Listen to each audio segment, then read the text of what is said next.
How are you? Good. How's the tea? Good. Is it strong enough to keep us awake through the conversations?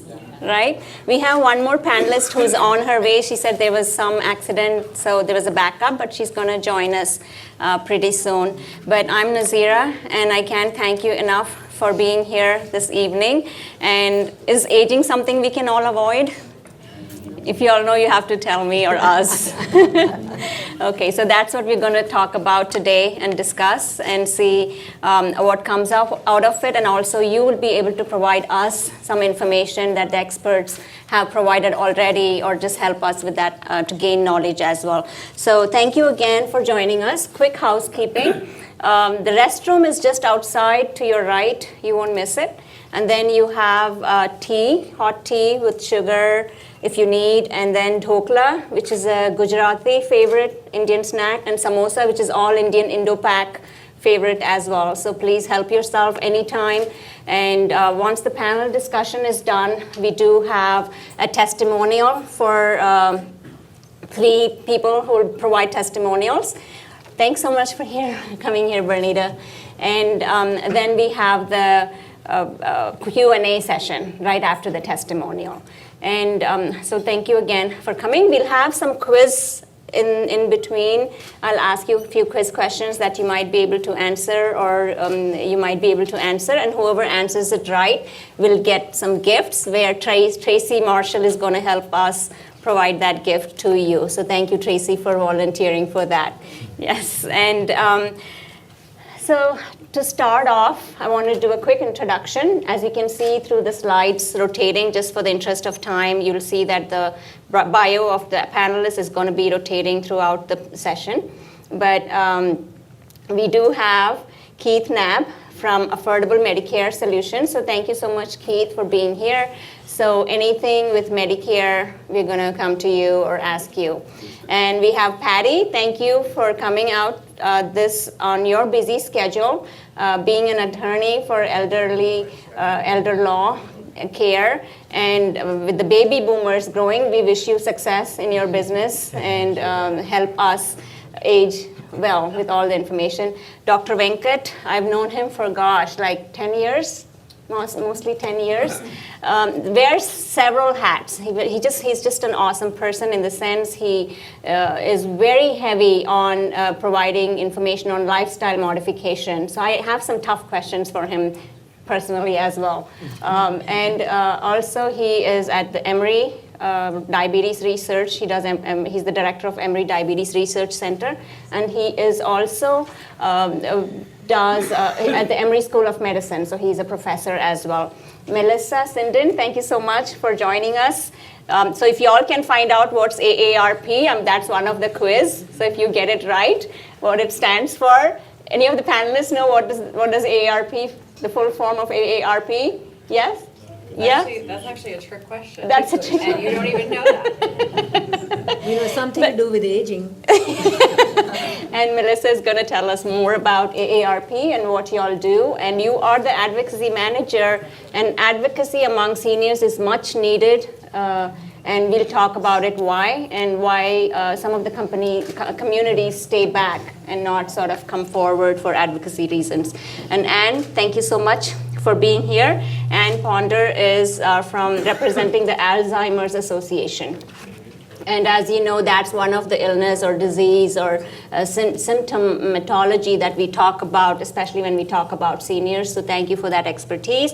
Poonam Datta, we've known each other for like 2 years now, and more closely so in the past month. Your passion for seniors and to provides you with a purpose is really appreciated. So thank you so much for what you're going to provide. Kevin, I don't want to come to you, but I have to come to you because it's inevitable, right? So Kevin is very well versed on the conversation about death. And that's something we tend to avoid as a taboo, or certain cultures just avoid. But so we're going to talk about it openly here today, and you're going to help us do that. So thank you so much for being here, Kevin Quillis. And Pamela Carcentino, thank you so much for accepting our invite. Even though dementia is sort of dementia and Alzheimer's go hand in hand or just together, but you convinced me on why Lewy body is very important, is different of the others, and so you convinced me to invite you, send the invite, and you are here, so thank you so much. And Bernita, thank you again for being here from Georgia Watch. So Georgia Watch is a nonprofit organization that you're going to talk to us about, but mainly advocates for seniors and especially on financial resources and other resources that we can save the seniors' financial resources. So thank you for being here. And so Kevin, Keith, when we are born and we go to first standard and second grade, or even before we go to first grade, in kindergarten we are taught about A, B, C, D, right? But at age 65, there comes an A, B, C, D. So can you tell us what that's about? And who does it? What does the insurance, or however you call it, covers? And what are the gaps that you see? Because there are a few who know, there are a few who don't know, there are a few who will have to know because of their caregiving. But just tell us everything, so when we know that we've either gained you as a friend today, or we know that he was really great. Now I know what it is, and I can never miss it in my life. Well, and here's yes, you just have to speak on the mic. So that's one Can of the everyone hear me? housekeeping. Yes. so the same reason that you pay attention to your taxes is that your taxes change every year, right? Every time you turn around, the government changes things. And so the worst part of Medicare is people think you can set it and forget it. The way you did your taxes 10 years ago, you don't do it this way today. The way you did Medicare 10 years ago is not the same today. So the ABC of Medicare is the basics of Medicare, but then the government creates other programs that go along with Medicare that also use A, B, C, D, E, F, G. We don't know why they create all of this confusion. But what it means is the families need a helping hand, because Medicare has parts and pieces that work together. And if you don't set it up properly, you'll end up having errors and overspending or things that aren't covered, especially in the case of a crisis or other problems where you're not getting to see the doctors or the hospitals that you need. So Medicare is a great program. It's just not something you can set and forget. You have to actively manage it, and that's what we do for all of our clients. Sure, and as we go through the discussion, we'll go deeply into the Medicare. But before that, I wanted to ask this one question, starting from Bernita, and I want all the panelists to answer. The question is, you are sitting in a unique position here that you are dealing with seniors every day, or they are your clients, right? Or you have family members. And what is that one thing, either in your professional life or personal life, that has driven you every day and you're not stopping? What is that one thing? If you can each tell the audience about it. And Poonam, if you can pass the mic to her. Just one thing, speak on the mic, on the lapel. Yes. All right, can you hear me? Yes. So I would say for me on my end, it's the idea that people have to be their own best advocates.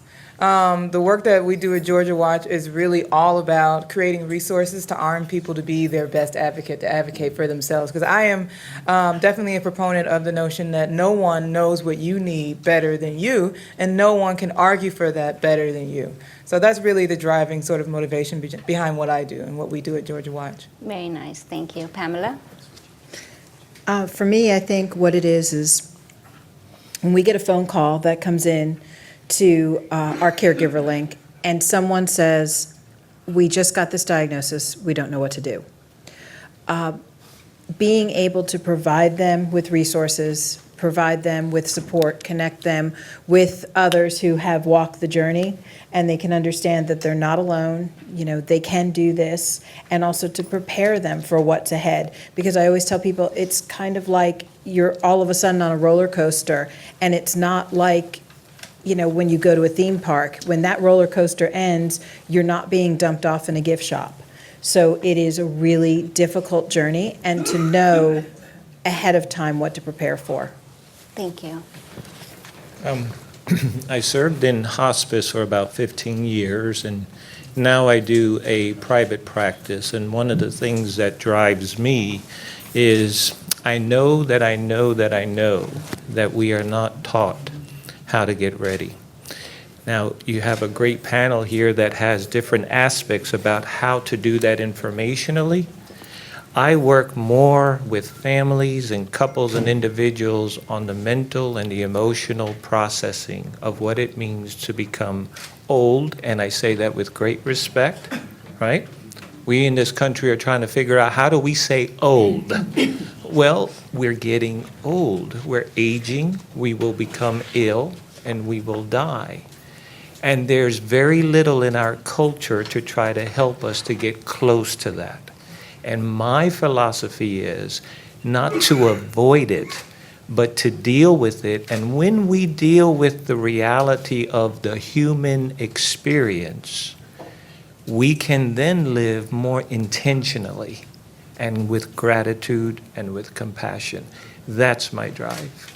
Thank you. Poonam. Thank you, Nazira.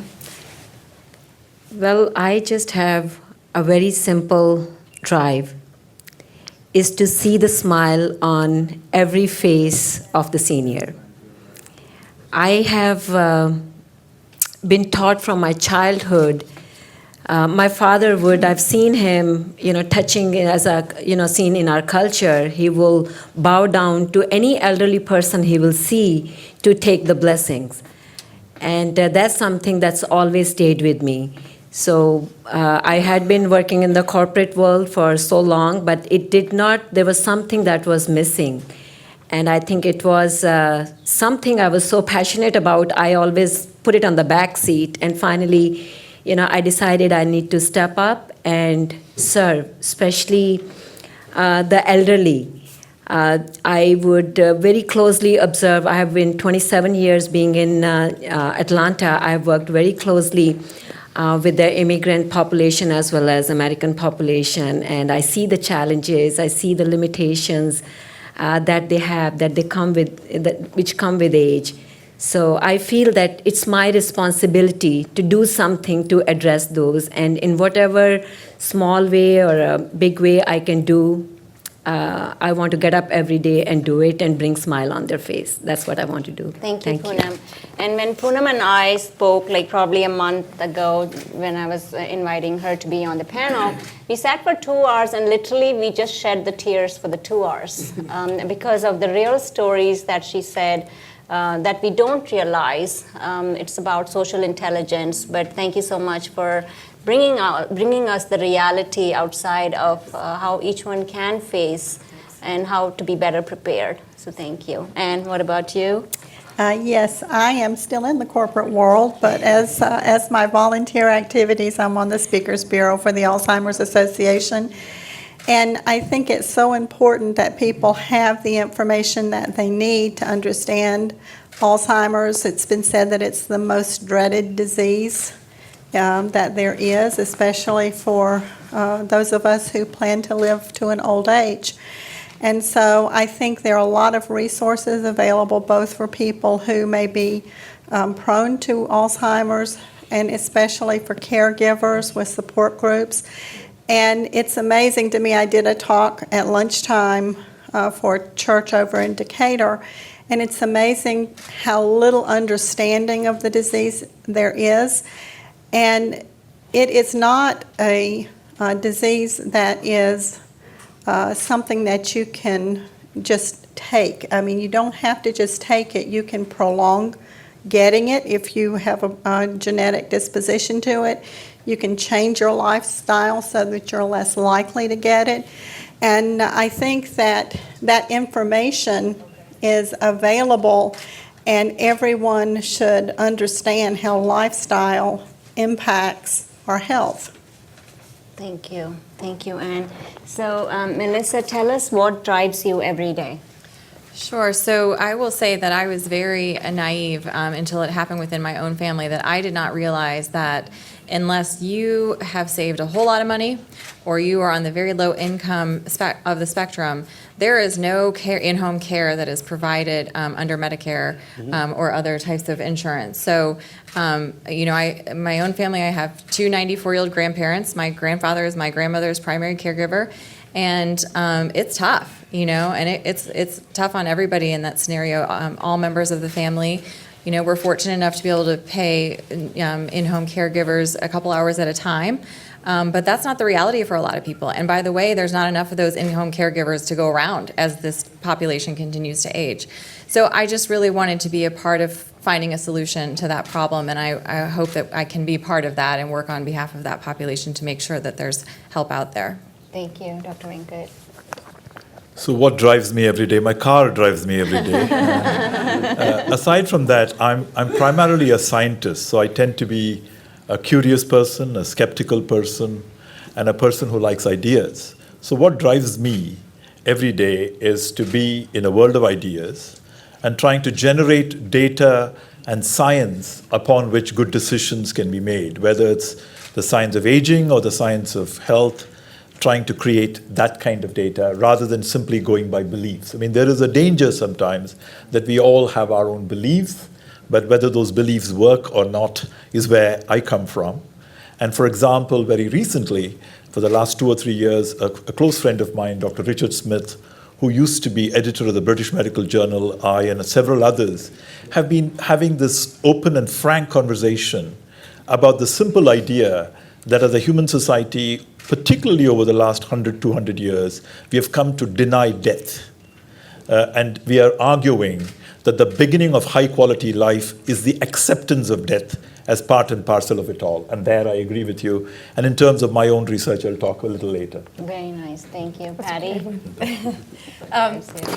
So in my practice, I'm an elder law attorney, and so most of my clients are either elderly or are facing a disability.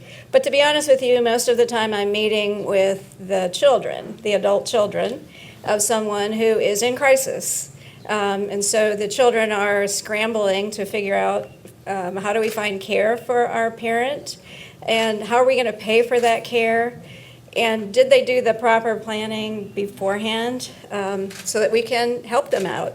I'm actually in the same situation. My father has Alzheimer's, and so I'm his primary financial and healthcare decision maker, you would say. And so now I feel like I totally understand where my clients are at, and my why is really to get people to come in to see me earlier so that we're not in crisis, that we can plan beforehand. But the reality is that most people don't come in and see a lawyer. They don't want to see a lawyer until they're in crisis. So my goal is actually to get people to come in earlier. So You're a lawyer they can like.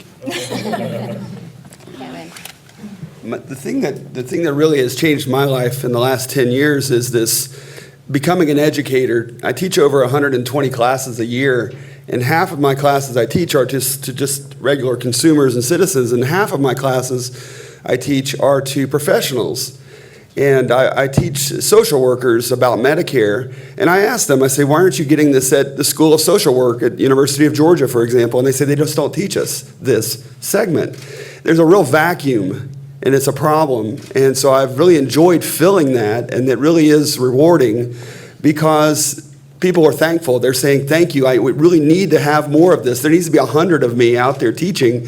And the government is not sending people out to teach on this. The funding has been cut back on several organizations, and it's just a problem. And it's very rewarding. It makes you feel good to feel like my staff is really making a difference for people to decode and to educate and to help reduce the anxiety around this topic.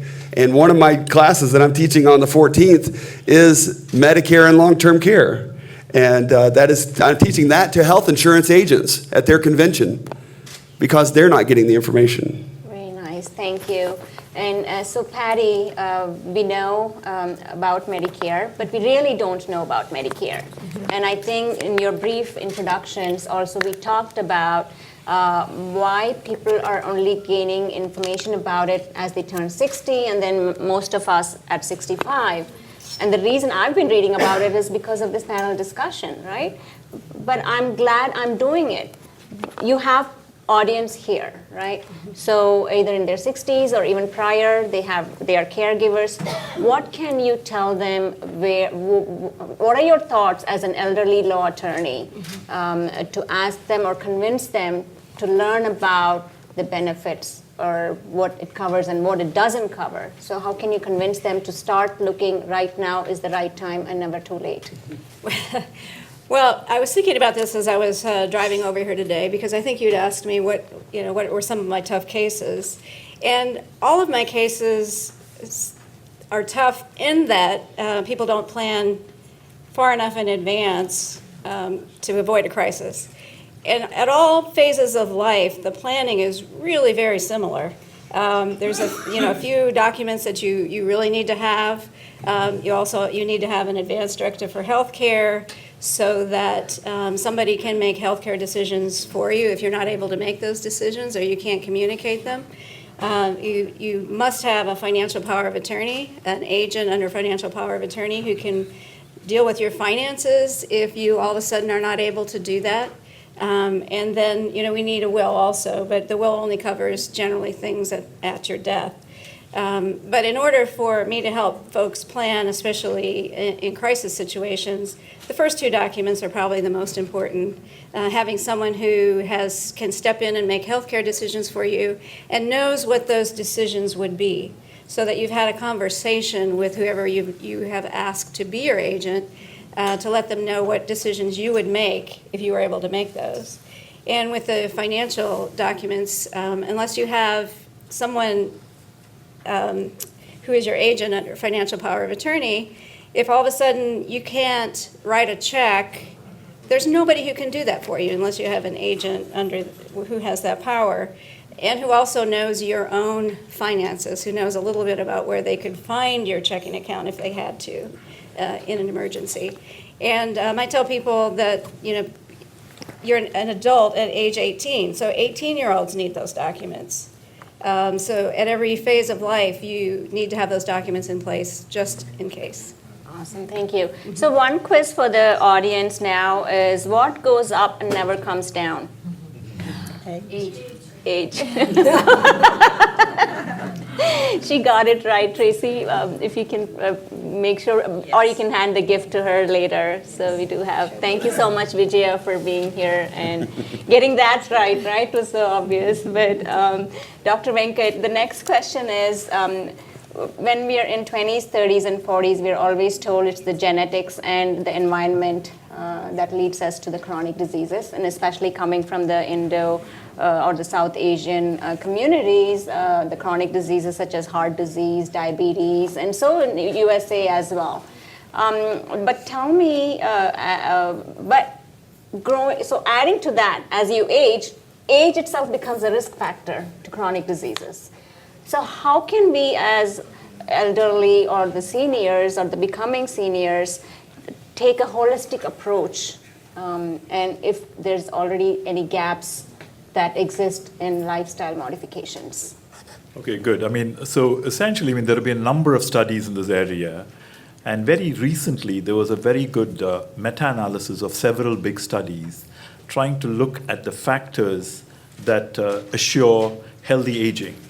And you'd be surprised, some of the strongest factors that came out were not what you would think. They are essentially the top factors, the social factors. So number one, do people have a few strong social connections with whom they can confide in, with whom they can share their innermost feelings, etc. Number one. So a small number of those people. Secondly, very interestingly, casual social context. Like for example, you're riding an Uber, you're having a conversation with the Uber driver. You're on the street corners, you're talking to people. You smile at people. That seems to make a huge amount of difference. And these two factors, particularly in past the age of 40, 50, become extremely important. And these are factors we are beginning to ignore because of our kind of lifestyle we are leading. So apart from that, some of the important factors that help us age well is clearly about avoiding tobacco. Smoking is a huge problem, number one. Secondly, physical activity. I mean, physical activity is important for a number of reasons. You're talking when my mother inspires me a lot. I mean, every morning she walks 3 miles, and she's 81.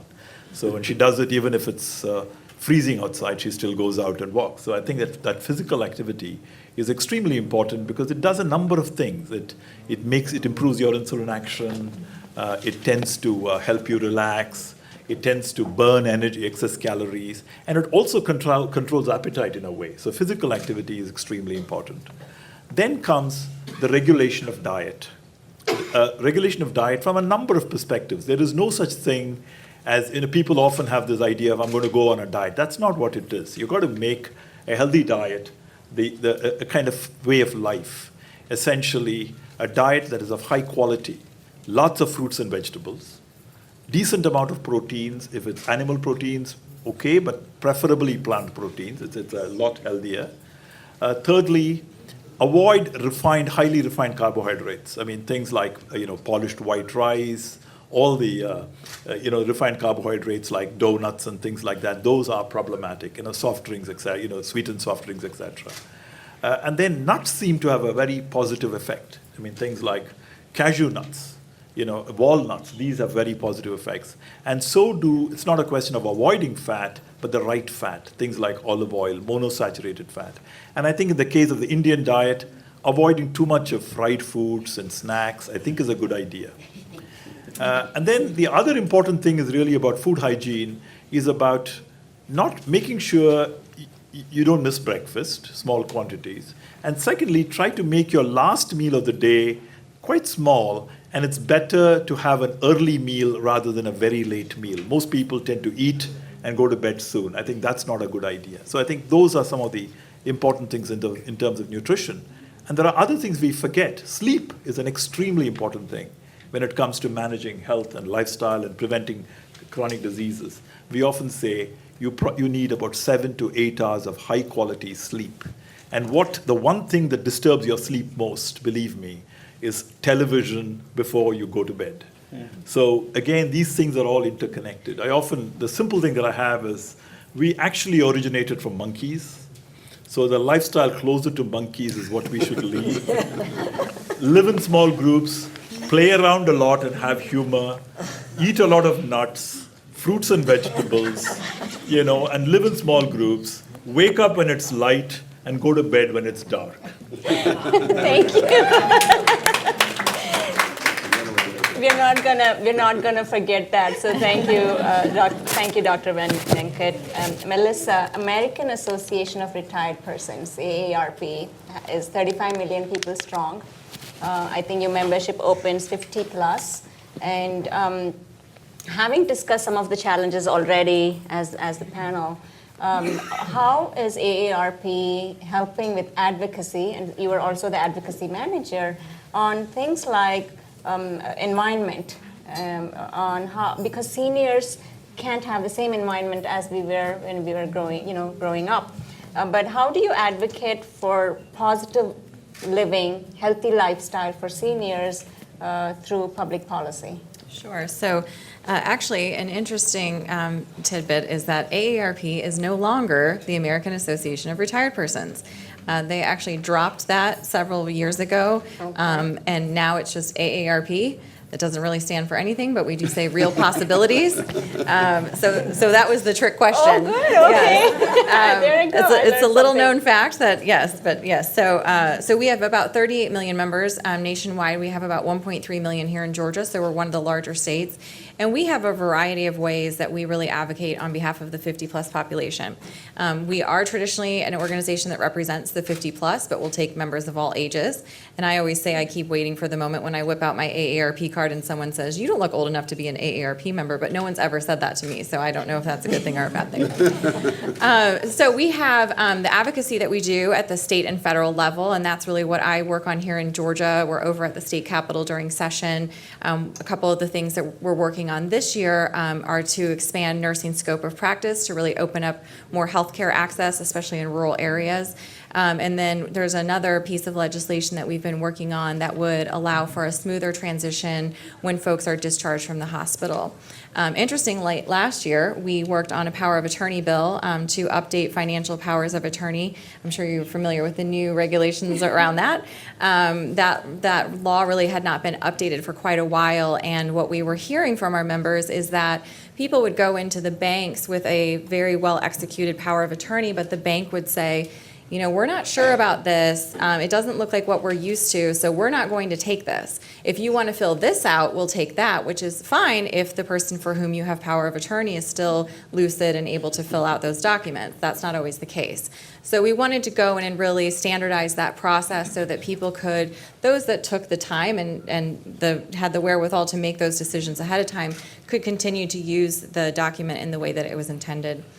Beyond that, we have our age-friendly communities. Right now, that's in Atlanta, Macon, and Augusta. We are looking to also go into Columbus. And age-friendly is a World Health Organization title that's given to these cities that have gone above and beyond to make their cities comfortable for we say residents from 8 to 80. So it's things like having continuous sidewalks for people to be able to walk, having the time allowed for you to get across the crosswalk be enough for someone who's aging to make that trek from one side of the street to the other. Just to make sure that there's transportation available for people who need to get to the doctor or pick up a prescription. Beyond that, we also have programs that we do in the community. We have a Prepare to Care workshop that we provide all over the state. And it's about having those tough conversations like, you know, how do you talk to an elderly parent about getting a power of attorney, or how do you talk to a parent about maybe it's time to turn over the car keys, things like that. We also have our Home Fit Guide, which talks about if you're going to have someone aging in your home, don't have throw rugs on the floor in front of a stairwell. Things of that nature. So we offer a variety of free resources throughout the community and also online. So I got the 50-plus part right. Yes. Okay, good. It's often people still think that. It's all right. Okay, great. So the next question is for Poonam. And Poonam, do immigrants age differently? I think initially I said aging is universal. People coming from other countries have different cultures, have to learn and assimilate here. Various factors have already been built up, how they were raised, any traumatic factors in their own countries, mental health, and language barriers, food barriers after coming here. So do you think the immigrant population after coming here age differently, or do you think age, race, and ethnicity has anything to do with any of aging? Interesting question. Yes, a good question, and it's a little hard to generalize it for such a big group of people. But I can, tell from my experience, because as I said, I've been here for 27 years, and I have worked very closely with the immigrant seniors as well, American seniors. I've given a lot of volunteer time doing different seva for different groups. And I do see some differences. I think the key issues with the immigrant population is a lot of it, come from the culture that, they are coming from. Especially in South Asian culture, we'll see that when parents come here, or the immigrant parents here, they're totally dependent on their children. And they are staying with their children because there is no other option available. And there are a lot of challenges both the generations are going through to deal with that. The children have their own challenges. They are already trying to make a work-life balance, taking care of their kids, their family, responsibility, career, and then now you have to play the role of a caregiver in the same household, taking care of an aging parent. And there are so many ways that the parents are dependent on their children. One of the dependencies is driving. They don't drive. Most of our parents don't drive, so they are dependent on their children to take them different places. Language, as Nazira said, that's another big issue. Most of our parents don't speak the language. Even if they do, it's very hard to understand the accent. And I think the third most important thing is the human interaction. When they are, coming from a country, from back home, they are in their daily life. There is so much human interaction that happens, and when they come here, kids are busy with their lives. They just give a remote control to the parent, and there you go. You just stay, watch TV, and just tell them few housekeeping things, and they have to go take care of things that they are supposed to do. And so that's a huge challenge I see here in every household.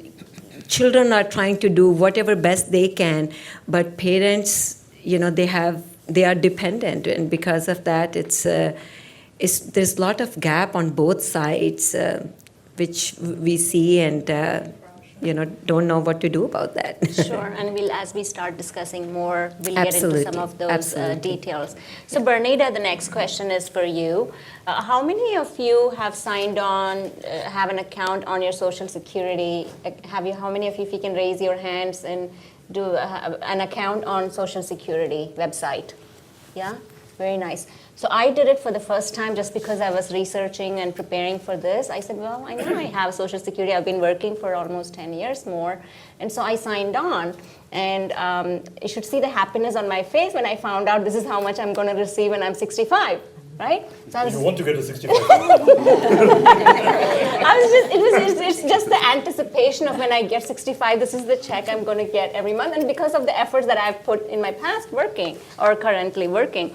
And until I started reading that Social Security should not be your sole source of income.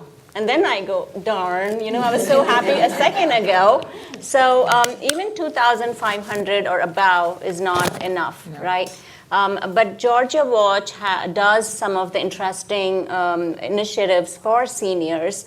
If you can tell the audience, what are the interesting ways for seniors to save on that we would have never thought about? Yeah, that's a really fantastic question because there are a lot of savings opportunities out there that, as you mentioned, most people don't know anything about. And before I give you a direct answer to that, we have a lot of folks who call into our hotline with energy bills that are sky high, medical bills that are sky high, and they are on Social Security, and that's their only source of income, and they're getting maybe $800 a month, which is just completely insufficient. Even if they're living in a home that's paid off, that's still not sufficient when they get that $500 utility bill out of nowhere in the winter months. But the utilities in and around the Atlanta area, all of them have senior discount programs that many of our seniors do not know about. So Atlanta Gas and Light has a senior discount program for folks 65 and over. Georgia Power has a senior discount for folks 65 and over. And usually you get around a 10% or so discount. It just depends on the utility. And I think your eligibility also determines how much of a discount you get as well. It's sometimes not as easy to find this information on the utility website, so a lot of folks, as a result, know nothing about it. But that's one of the reasons we put the kind of resources that we have on our website at www.georgiawatch.org. The reason why we have certain resources on there is to really highlight some of these opportunities and spell it out to folks.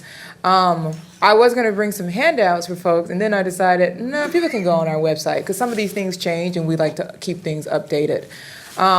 But we have plenty of information about not only discounts for seniors that are completely targeted at seniors, but also discounts for low-income folks. So Georgia Power recently, as a result of our work in what's called an IRP process, an integrated resource planning process that happens every 3 years, the utilities have to, let the state commissioners know how they're going to be using the money that they have. We like to intervene and sort of get programs on the books that actually are beneficial for lower income folks and seniors. So one thing we got on the books was a new program called the Energy Assessment Solutions Program, and it's completely targeted to low income Georgia Power ratepayers. And helps not only with utility bills and discounts in utility bills, but the things that actually increase your utility bills. So living in really energy inefficient old homes. The majority of the seniors that call us live in very old homes that have been in their families for decades, and they're very inefficient homes. Lots of draftiness, things are not sealed up very properly. So you're heating your home, but it's all leaking out. And as a result, your utility bill is going up, right? So this Energy Assessment Solutions program through Georgia Power will actually do a lot of those, what we call weatherization and energy efficiency retrofits for free for the participants in that program, whether you're a renter or you're a single-family homeowner. So those are just some of the ways that we try to make sure that we put resources and information out there for seniors who are often living on a very small income that they can't deal with a surprise $600 utility bill. That just doesn't work when you're on a very fixed income. Sure, thank you so much. So does the same initiative apply for those, if the seniors are living with their kids? Or so the senior can still apply even if they are not owning that house? Yeah, so the Energy Assessment Solutions Program in particular opens these opportunities up for renters as well as folks who own their homes. And arguably, seniors living with their children would qualify as renters within the program. But it's not very difficult, I imagine, to get your daughter or son to say, yeah, let's go ahead and let Georgia Power come in and do that for us for free, because we don't want to do it. So I imagine it's not very difficult to get them on board with that. But arguably, they qualify as renters. Nazira, can I add something? Sure. So the National Council on Aging has a website called benefitscheckup.org. And it is awesome. And you put in your zip code and your income, and it tells you all of those programs in each area. And Atlanta Regional Commission also does it through their senior helpline. Very nice. Through there too. So, but benefitscheckup.org is tremendous. And you could use it for your friend in California. Just put in their information, and it'll tell you everything available in their county, in their area. Very nice. It's really Yeah, nice. and you'll see things on there like LIHEAP, information about how to apply for LIHEAP for emergency utility bill assistance. That's a federal program. You'll see lots of stuff on benefitscheckup.org. That's a good point. Yeah, I forgot to bring that And up. if they do want to talk to a live person, they can reach you and sort of help get navigated Yeah. into the system. Yeah, Okay. so we have a hotline that we operate, and we're a tiny little 4-person nonprofit, so it's easy to get in touch with me as a result. I'm going to answer the phone at some point. But we have a hotline that we operate where we take calls all day long, 5 days a week, 9 to 5, about whether it's energy bills, medical bills and debt. Those are actually our two main types of calls that we receive. Energy bills, especially once the heating season rolls around, winter, and medical bills, sky-high medical bills. And the reason why we get those calls is because those tend to be bills that people can't control. They're surprise bills most of the time. But yes, and also calling about any sort of financial like scams or anything of that nature that you're concerned about. We like to link people up with other resources. So let's say a senior calls trying to figure out how to tap into certain public benefits. Well, we'll just link them right up with our contact at Atlanta Legal Aid or whatever legal aid. Very nice. So, yeah. Thank you for all the information. And Pamela, the next question for you is about dementia. So as I was also preparing, I realized, well, I thought I suffered the same symptoms, right? Loss of memory, like we forget where we keep our keys. We have all our numbers on our phone because we can't just memorize all. And then we do have lack of reasoning or attention. And I'm like, well, yeah, I do that. And sometimes bad judgment, right? So I felt like, but that's not dementia. But tell me exactly, even though the symptoms are the same, what are the signs in the early, what are the symptoms of dementia and the early signs of how it is diagnosed? So do you mean dementia in general? Yes, or- and then talk about Lewy body as well. So for dementia in general, some of the signs may be things that you might not even think. Everybody points to memory, and they say, well, it must be memory. But sometimes difficulties with memory can be things that are not dementia. So it could be something like a urinary tract infection or a medication interaction. So it can be other things as well. For dementia, you're looking at kind of a long term. So, reasoning, judgment. You're looking at your everyday, what we call ADLs, so activities of daily living. Are you having trouble getting into the car and not just finding your way to places that you normally go, but figuring out how to operate the car? Do you find yourself putting your keys in the freezer? Little things like that that, are almost automatic. Once they start to show up, then you know that maybe something's not. It's more than just, hey, I can't balance my checkbook, because quite a few of us can't do that. But it's more the everyday things. The problem comes because there are many types of dementia. So when you look at dementia, there's actually over 100 different types of dementia, which a lot of people don't realize. And, the most common one being Alzheimer's, which has the biggest component being, I would say, memory. When you're looking at Alzheimer's, there's a large memory component in that. But then when you start to look at some of the other dementias, such as frontal temporal dementia, which is now called frontal temporal degeneration, that one is impulse control, reasoning, lack of just general judgment. These are people who will act inappropriately, say inappropriate things, but the memory itself, long-term, short-term memory, might not be as impaired right off the bat as it would be in Alzheimer's. You have vascular dementia, which usually occurs after a stroke. There are types of dementias that occur due to alcoholism. There are even now types of dementias that are occurring due to traumatic brain injury, whether it be concussion or those who've been in the military who have had bomb concussion, that we're now starting to see these types of dementia show up. The organization that I work with is Lewy Body Dementia Association. And Lewy Body dementia is very different in that there are two different types of dementia under Lewy body dementia.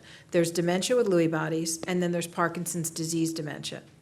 And I say that because a lot of times people get diagnosed with Parkinson's, and there's something else that's not quite right. Or they get diagnosed with Alzheimer's, but yet they're seeing these other symptoms. So for Lewy body dementia, some of the symptoms would be Parkinson's symptoms or Parkinsonian symptoms, so tremor, shuffling gait, balance issues, but also judgment, lack of attention, so almost like not being able to focus. So the memory component of Lewy body dementia is more not being able to focus, almost like you're speaking to someone who has an attention deficit disorder. There are very specific things there is hallucinations, and they're very, very, very detailed hallucinations. They could be smell, hearing. I have known people who've been knocked out of a chair by their hallucination. They can tell you what the color of somebody's eyes are in their hallucination. Very, very, very detailed. Then also delusions. And some of the delusions are things that when I was teaching undergraduate psych students, I would talk about these delusions, and they would say, oh, nobody ever gets those. Well, I deal with those every day. So it's delusions such as looking at your wife and saying, you look just like Sally, but you're not Sally. You're the evil one. I want the good Sally. Believing that there are two homes. I want to go home, not this one, the one that looks exactly like this. So there's multiples of people, multiples of places. Believing that somebody is, your brother in disguise, walking up to someone in a grocery store and thinking, well, you're my brother, but you've got a disguise on.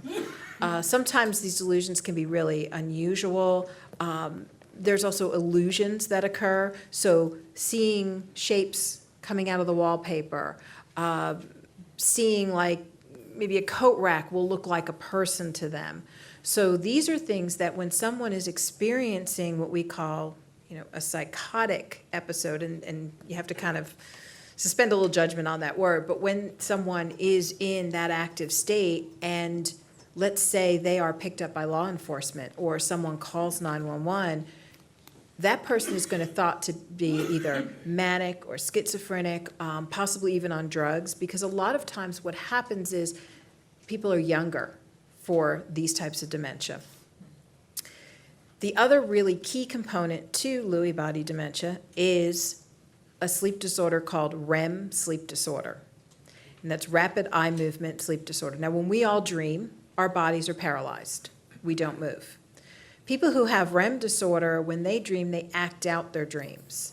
And so I was just having a conversation before about, when you see a dog that's sleeping and it's running in its dream. Well, this is what these people will do, and they really don't get any sleep because all night they're acting out their dreams. They're talking, they're moving. I've known people who've jumped out of bed. So a lot of times they're getting hurt, they're falling out of bed, they're flailing their arms and knocking things over, and the bed partner themselves is in danger. I have known people who've been kicked, who have been strangled in the middle of the night because their bed partner thought that they were an intruder. And so the sad part about this particular type of dementia is when you have REM sleep disorder, one of the things is as a couple, you can no longer share the same bed and oftentimes not the same room, which kind of disrupts that intimacy right off the bat. So that's very, very difficult. But the thing about REM sleep disorder is that it's often seen, maybe not often diagnosed, but it should be, 15 to 20 years before any of the other dementia symptoms come into play. Wow. And approximately, the latest studies that we've been seeing is approximately 80% of those who will have this REM sleep disorder will develop one of these dementias. Wow. Thank you so much for, so Lewy body dementia is something. Patty, have you ever come across any such case who've been having a Lewy body and you could fight the case for them and say there was a reason that you thought they could win? Well, so mostly when I'm dealing with folks that have Lewy body, there's a couple of times when I would get involved personally, and that would be if they're trying to find care for that person, trying to advocate for them to find a nursing home situation or something like that, trying to help them to pay for that, or to get guardianship of someone who has a dementia like that. And what that means is that somebody with Lewy body can no longer at some point may not be able to make significant decisions about their health care or their finances. And if they haven't prepared properly, then we have to go to court and get guardianship. And so that's when I would get involved with that. Okay. A lot of my clients do have Lewy body. Hopefully they've come to me before they're not able to make plans, but I do have clients in that situation. Thank you. I was just curious about that. And Alzheimer's, right? Is there really a difference between Alzheimer's and dementia? And almost like 10 million baby boomers will be diagnosed or are diagnosed with Alzheimer's, and almost $5 of Medicare will be spent on treating or managing, if I may, Alzheimer's, knowing that I'm thinking there's no real treatment, or might be there is. If you can just enlighten us on that. Yeah, so dementia is an umbrella term, and dementia is really a term that is used to describe a lack of cognitive ability. And so I think we were talking about many, many causes for that, whether it's an infection or medication interaction, or it might be inflammation in your body, it might be what's called trophic problems, where you've got hormonal problems, lack of thyroid enzymes, or lack of B vitamins or D3 vitamins. So some of these metabolic causes can cause dementia. There are also things like toxicity, whether it's mercury or iron or copper, heavy metals, or whether it's mold. Some of these toxic conditions can cause dementia. So when we use that umbrella term, there are a lot of things that you can clear up and reverse those kinds of things that are caused by lifestyle or by something that your doctor can help you with. If you have a complete metabolic panel, toxicity workup. Typically when you take someone in with dementia, they'll run a lot of tests. And if they're not running a lot of tests, maybe you need a different doctor. Yes. But you really need to make sure that it's not one of the things that you can reverse. And then if it is a dementia, which Alzheimer's is the leading cause of dementia when we talk about a disease causing dementia. And then you talked about vascular. A lot of times Alzheimer's can be a mixed dementia. So because it is very much related to old age, a lot of times people might have some stroke, or they might have some vascular dementia as well as Alzheimer's. So I think Alzheimer's is the leading cause, but certainly a lot of other things that can cause dementia. And you talked about some of the things that are found to prolong good health, and certainly diet and exercise and meditation. One of the things in Alzheimer's is typically thought to be memory. Your hippocampus area, which is a collator of all of your senses and takes things from short-term memory to long-term memory, that part of your brain tends to shrink first in Alzheimer's.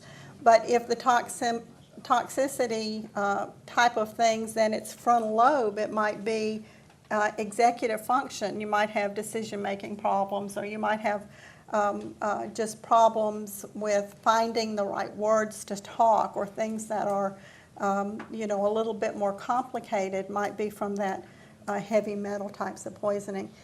So critical to get a very early diagnosis and get a thorough workup to make sure it's not something that you can reverse. And a lot of things are made better with good diet and exercise. And you talked a little bit about meditation or just social interaction and doing a little bit more mindfulness. That there have been some recent studies on that show that you can actually increase the size of your hippocampus with meditation. So this is some leading edge science that's going into the benefits of some things that you might, 10 years ago, there were not a lot of scientific studies that showed that. So.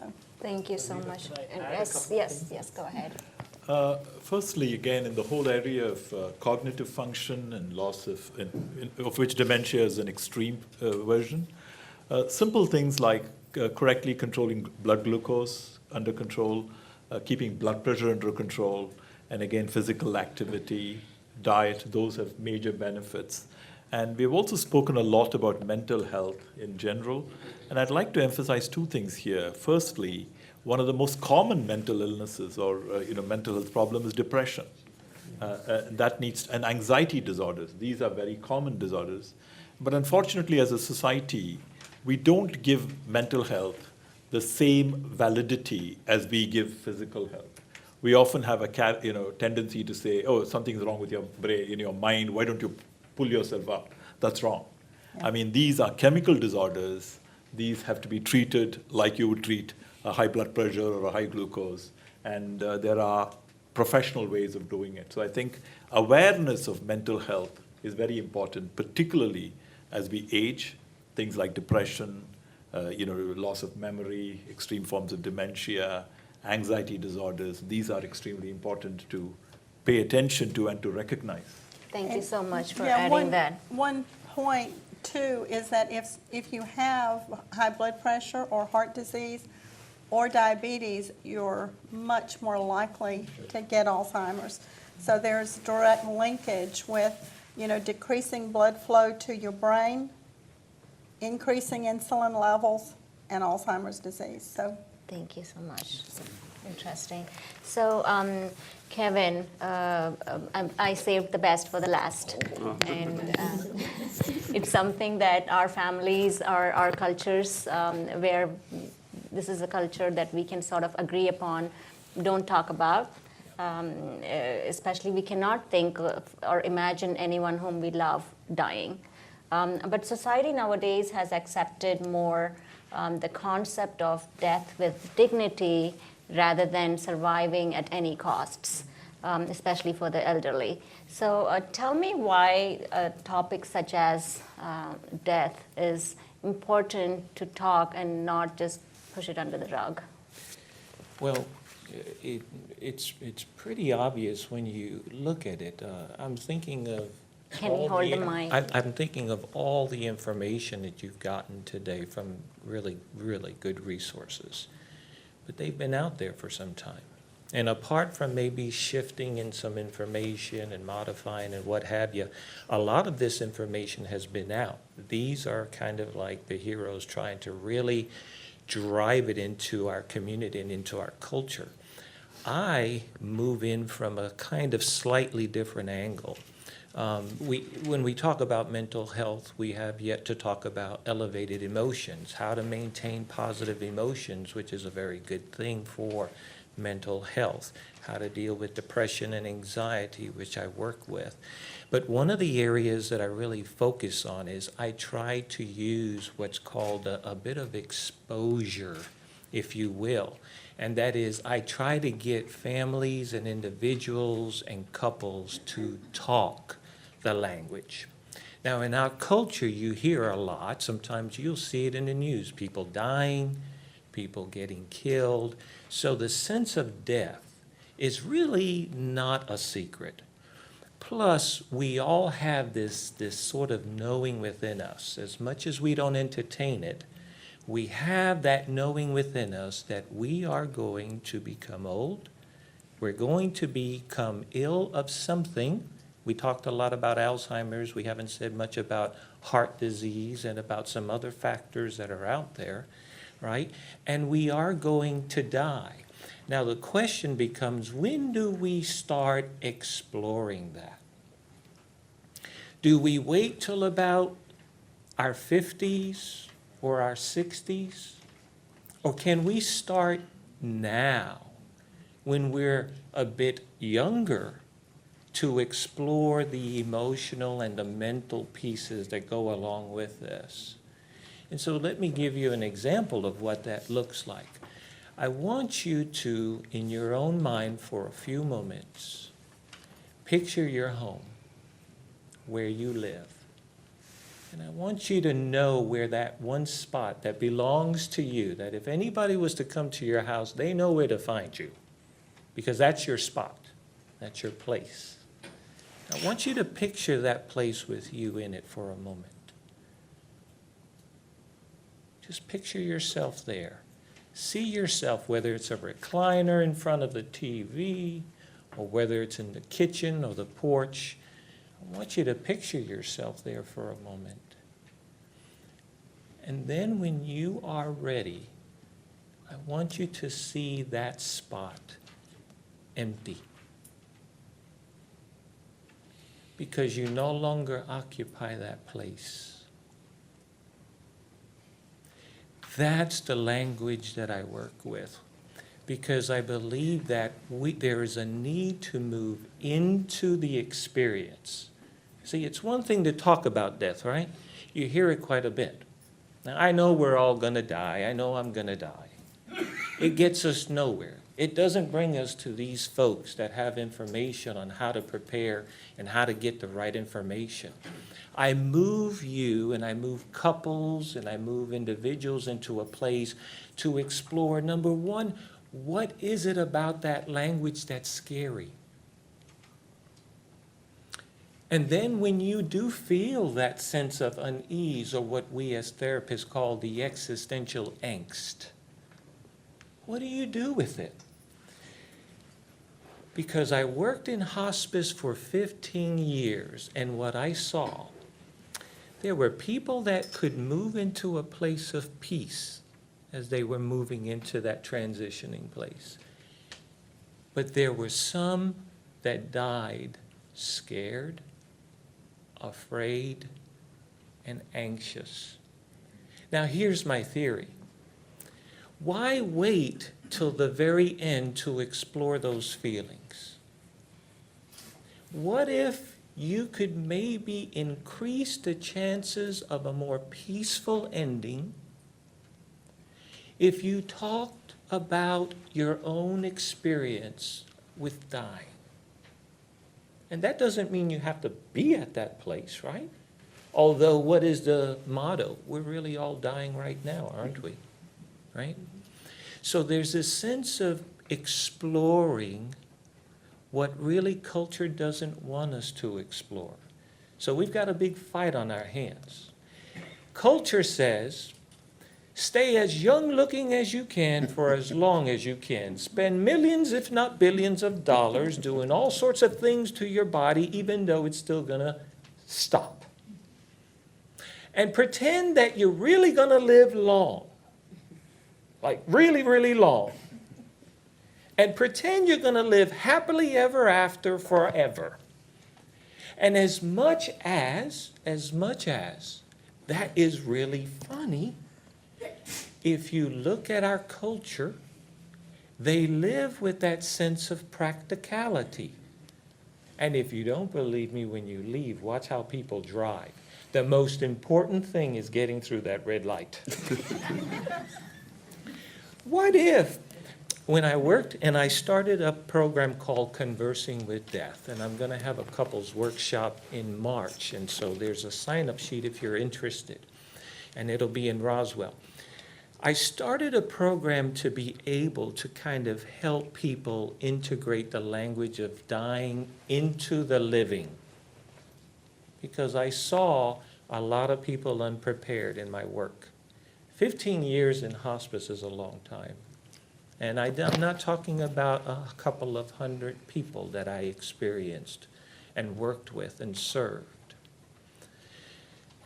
If we can get to the place, right, to move toward this experience, this human experience in nature and in life called aging and illness and dying, if we can move closer to that, what would it do? Some people say, don't do that, that's unhealthy. Think positive all the time. Like, that's not really life. And there's research to indicate you don't have to live that way all the time, because that's just not life. But if we could move closer to the sense of, I'm becoming old, I am going to die of something. If we could move closer to that, would it make your life a little different now that you are alive and vibrant? I believe so. I believe so. Working, I remember my experiences in this life, if not other lifetimes, right? In my experience, I remember as a child seeing a little girl in a casket when I went to a funeral for the first time. In my years, I lost my own child. And it moved me into hospice. It changed me from, I know everything, to I want to meet you from the heart. And then I went into hospice, and those people who were dying became my teachers. And through that experience, it feels like I'm a wise soul in a way, because I feel I've experienced so much. And here's the one thing that all of them have taught me. I live my life knowing I'm going to die. And because I live with that felt sense I'm going to die, I can forgive a little bit more. Thank you. I can be compassionate a little bit more. When that person that's driving behind me that thinks there is nothing more important than getting to point B from point A, and if they give me all these sign languages, it's okay, I can endure a little more. And when I look at my children and when I lead them and when they come home, and my wife when she comes home and goes to work, I look at them with this sense of, I love them now, and I will not have them forever. And because I know that, it moves me to want to love more. Very nice. And so death is not what the culture says it is. Death can give us an opportunity to live in a much more harmony and then receive the information to prepare so that when you are at that place, not if, when you are at the place, if you don't do it for you, at least do it for your family. They need to hear this. They need to know what your wishes are. They need to know what you want done with your home. They need to know what you want done with your life and death. Thank you. Thank you. Indeed, a wise soul. Thank you, Kevin. I almost was going to cry, but I said no. No, because it's the truth. We need to talk about it. So thank you for opening up that tough door of sensitivity, especially in this community. Thank you.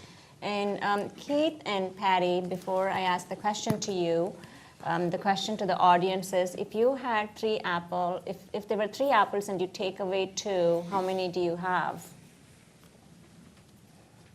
If I took away 2, I took away 2, so I have 2.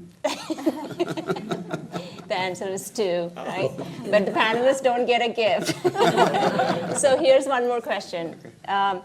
There's 1 in a minute, there's 2 in a moment, and there's never in 1,000 years. What is it? The letter M. Who got it? So Tracy, that's Shweta's husband, so you can give the gift to him. Thank you so much, sir. Keith and Patty, the question I have is, I think as I'm hearing more and I'm reading more about aging, finance and legal is something that I'm not able to get away with. Like always, it's sort of coming back to health, but ultimately to finance and legal. So if you can talk, Keith, also if you can talk more about Medicare.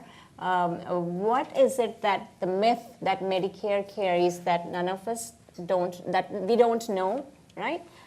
So what it covers and what it doesn't cover, that part. And Patty, if you can also talk about, I know you talked about advance directive, but then also talk about how finances, when do you prepare for finances at 50, 55 to get to 65, or even 40s or 30s is the right time? How early is the right time to be prepared to age would be great. Keith, why don't you go first? The greatest myth for Medicare is that it has an unlimited benefit. It does have limits in there, and one of the greatest limits is that it gives you 100 days of skilled nursing care. That's what you get. You have 100 days. You don't have convalescent care, which is your nursing homes, your assisted living, your at-home care. It's just not part of our government benefit. And so that's the greatest false assumption people make. And it's a crazy part of explaining this to families, that they have to address this. And in a time of crisis is oftentimes when I'm meeting the lawyers and I'm helping the families, because the mom and dad were doing their things, and then all of a sudden there was a stroke or a car crash or something that happened. And now the adult children are meeting with the lawyers, they're meeting with me, and they're saying, how do we make sure that the right health care and other benefits are given to my parents? And we have to advise them and sometimes break them bad news. But our jobs is to try to soften the blow and to try to manage that and help them. But they sometimes really get angry when they hear that there's not a benefit to pay for the assisted living or for the long-term care, unless perhaps they may be a veteran, or if they've spent all their money, then they can have Medicaid. It's another government program for the low income to provide them with benefits. And if they don't, this is in the immigrant community a lot, they will hand the money to the children and put the house in everybody's names and do all these things the wrong way, and the lawyer has to break the news. What do you have to tell them? You just made yourself disqualified for all these benefits because you gave everything away the wrong way, right? Oh, no. Can you just repeat that? Can you just say it? So I think what Keith was talking about was that there really are no programs other than there's some veterans benefits that are available for veterans that are served during wartime that are now disabled and have some long-term care expenses. And that's one program. And then there's Medicaid, which is only really a nursing home program. So that means that the person who's eligible for Medicaid has to be basically in a nursing home and be impoverished. And so a lot of times people have heard that if they give their money away, they can be impoverished and then they can get on Medicaid, not knowing that if you give your money away at the wrong time and you give away too much, the government then says, oh, I'm so sorry, you're not eligible. Now you have to pay privately for however many months of care when you've given away your money. How are you going to do that? So, I always caution people not to do that. But I think that is one of the, when you asked when should people start to plan for the amount of money that it's going to take for care as we're aging, I remember when I first started practicing, and I used to work at the Department of Veterans Affairs, but then I went out on my own. And when I first started my own practice, if I had clients that were in their 80s, I thought that was pretty old, right?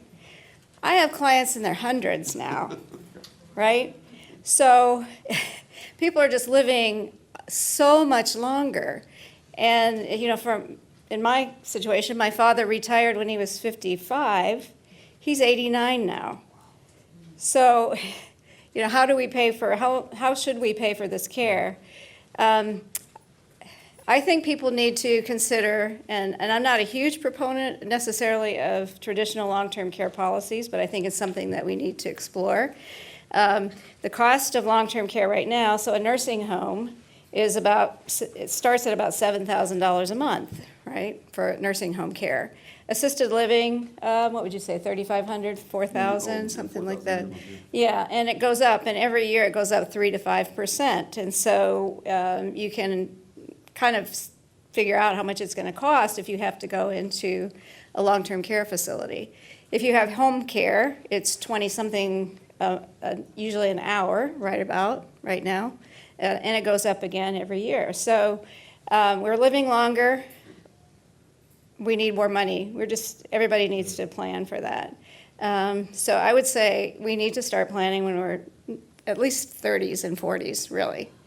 Because if you retire at the age of 55 or 65, you have a lot of years when you're not making any money unless your money is making money for you, right? So I guess, does that answer your question? Yes, definitely, Yeah. and thank you. So any time is not too late. It's okay to start planning for your retirement. Oh, and yes. Yes. Let's do one, sir. And then another problem that Patty can address is that in the immigrant community, I've heard this quite a bit, where the families will divorce, the husband and wife will divorce, thinking that they'll be able to qualify themselves for more benefits that way. And it ends up complicating things. So, Really? Is that real? well, when I counsel clients, I do not counsel divorce. I have had one couple that came to me and said, look, we really, this is second or third marriage, and we don't really like each other that much anyway. And then, so we figured it out if they did divorce. And part of that was that the couple, she had her own money, right? And so when she married him, she didn't want to pay for his care. So occasionally it works, but it can also complicate things. And also it's an emotional thing. Right. People I don't think they should divorce just to get eligible for benefits, but. Got it. Yeah. Okay, that's interesting. So Poonam, thank you so much. Poonam and Anne, tell us about caregiving. I think 43.5 million caregivers are there in U.S. right now, and it's tough to be a child and then care for your elderly parents or aunts.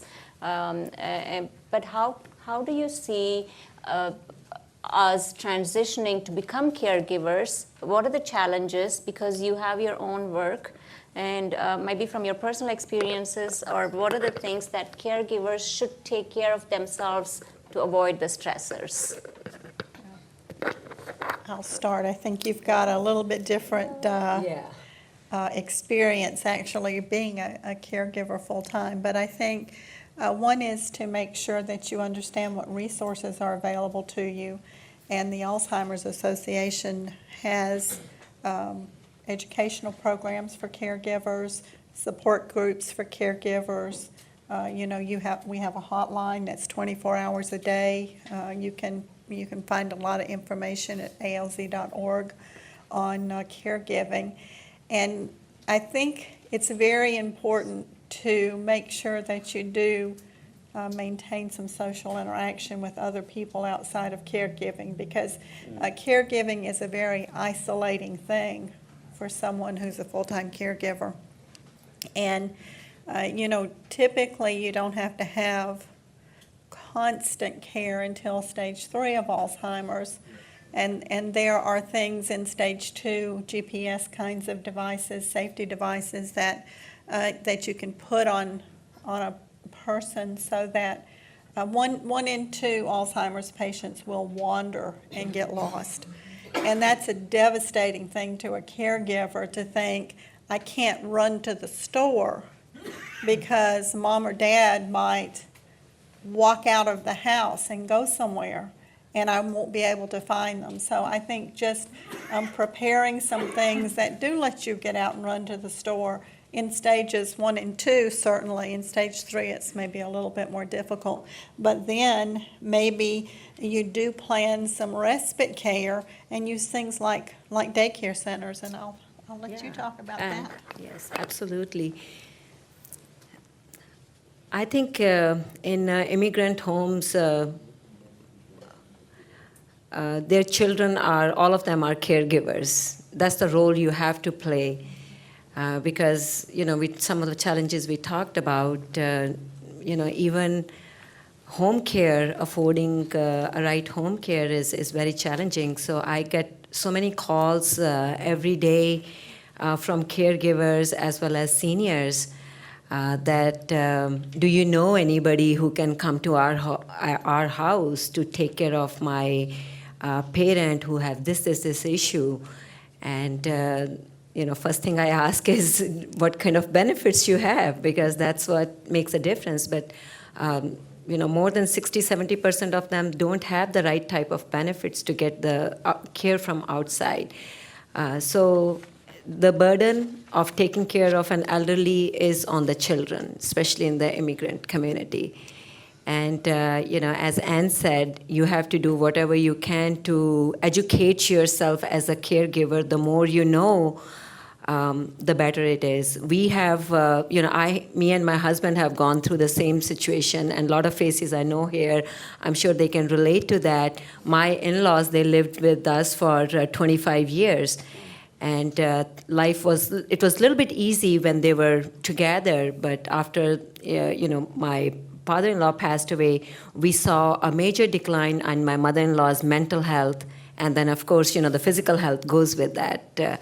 So we saw a huge thing. And one more important thing in immigrant community, and since I've seen that firsthand, when my father-in-law passed away, I told my mother-in-law, would you like to go to adult daycare? And she looked at me she was so mad, and she said, are you trying to get rid of me? So and I have heard that from so many other families as well. And now that, I have my own adult daycare, she comes there every day, and she's such a different person when she's there, happy, laughing, playing games, and so many activities doing with her friends, so it's all so worthwhile when I see that happen. And that's what I want to request to the families and the caregivers, and find a place where you can and educate your parents at why you are doing that. It's for their benefit and their good health and long health. And if they are in a social have more social interaction, definitely that's what you need to let them know and give them the exposure to these programs, introduce them these programs, bring them to the centers, any other adult daycare for a trial basis, so they can come and see what it's all about. And I tell you, they'll come and tell you that they want to go there. So very important that the social interaction, the more you can do. Other thing I see, because these programs cost some money to attend if you don't have the benefits like Medicaid. But if you have Medicare does not cover that. That's the huge question that I have to deal with on a daily basis. We have Medicare. Do you take that? So it really breaks my heart to tell them that sorry. I mean, you either pay privately or you cannot. If you don't choose that, then you won't be able to attend the program. And I think I think we need to. There are senior care from communities that we can introduce them to. But again, the biggest challenge is transporting the seniors, right? That's how they go to those community centers. But if there is an option, you need to look into that. And also, I was introduced to a very beautiful idea, which I think we can really benefit from.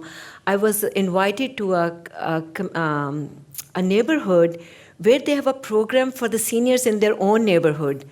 They have a program in their own clubhouse for the seniors once a month or twice a month. And I was like, wow, that's such a unique idea because it's so easy to do. So I would encourage the caregivers, if you can introduce something like that in your own neighborhoods, create a place for them where the seniors can go and be a part of that. And I have, I would love to help in whatever way I can to build a structure around the program. And if you want me to come out and entertain them, I would love to do that as well. So that's something I think we should all look into and do that. Thank you. So I recently asked my 10-year-old, if I get old, would you take care of me? And she said, yeah, of course. And then I said, what if I am disabled, and I'm not able to take, and I said, she looked at me and she's like, what? You're adding more burden? Like I could see that on her face. And so I said, okay, fine, I'll just go to the retired community or senior living community, but you should come see me. So I've started those conversations, and you have to understand the kids these days they would like for us to live independently and with dignity. So the times are changing. So it's good that you brought up how we've been raised and how the kids here are becoming more of the culture of living independently and also with their own freedom, right? So Dr. Venkat and Melissa, if you can sort of answer this question or sort of tag team on this question is public policy, right? And cultural competence. So the cultural competence is a question for Dr. Venkat on what are the gaps that you see that are available for everyone, or is it one fits all? Right? And do you see a coordinated care team well in place for seniors, from gerontologists or social workers to financial lawyers and everybody working together to take care of seniors? And the question for you, Melissa, is there are senior centers and federal government funds senior centers. The local government funds senior centers. When I was working at Fulton County, we had almost like 7 or 8 senior centers spread across the county. And they provided good meals. I've had meals in their centers, like for $3, very good meals. So how and who advocates for those dollars? And how can it be also more culturally sensitive, especially in the food habits, and also be made more accessible for the others to attend those centers? You want to go first, or? Thanks. Okay.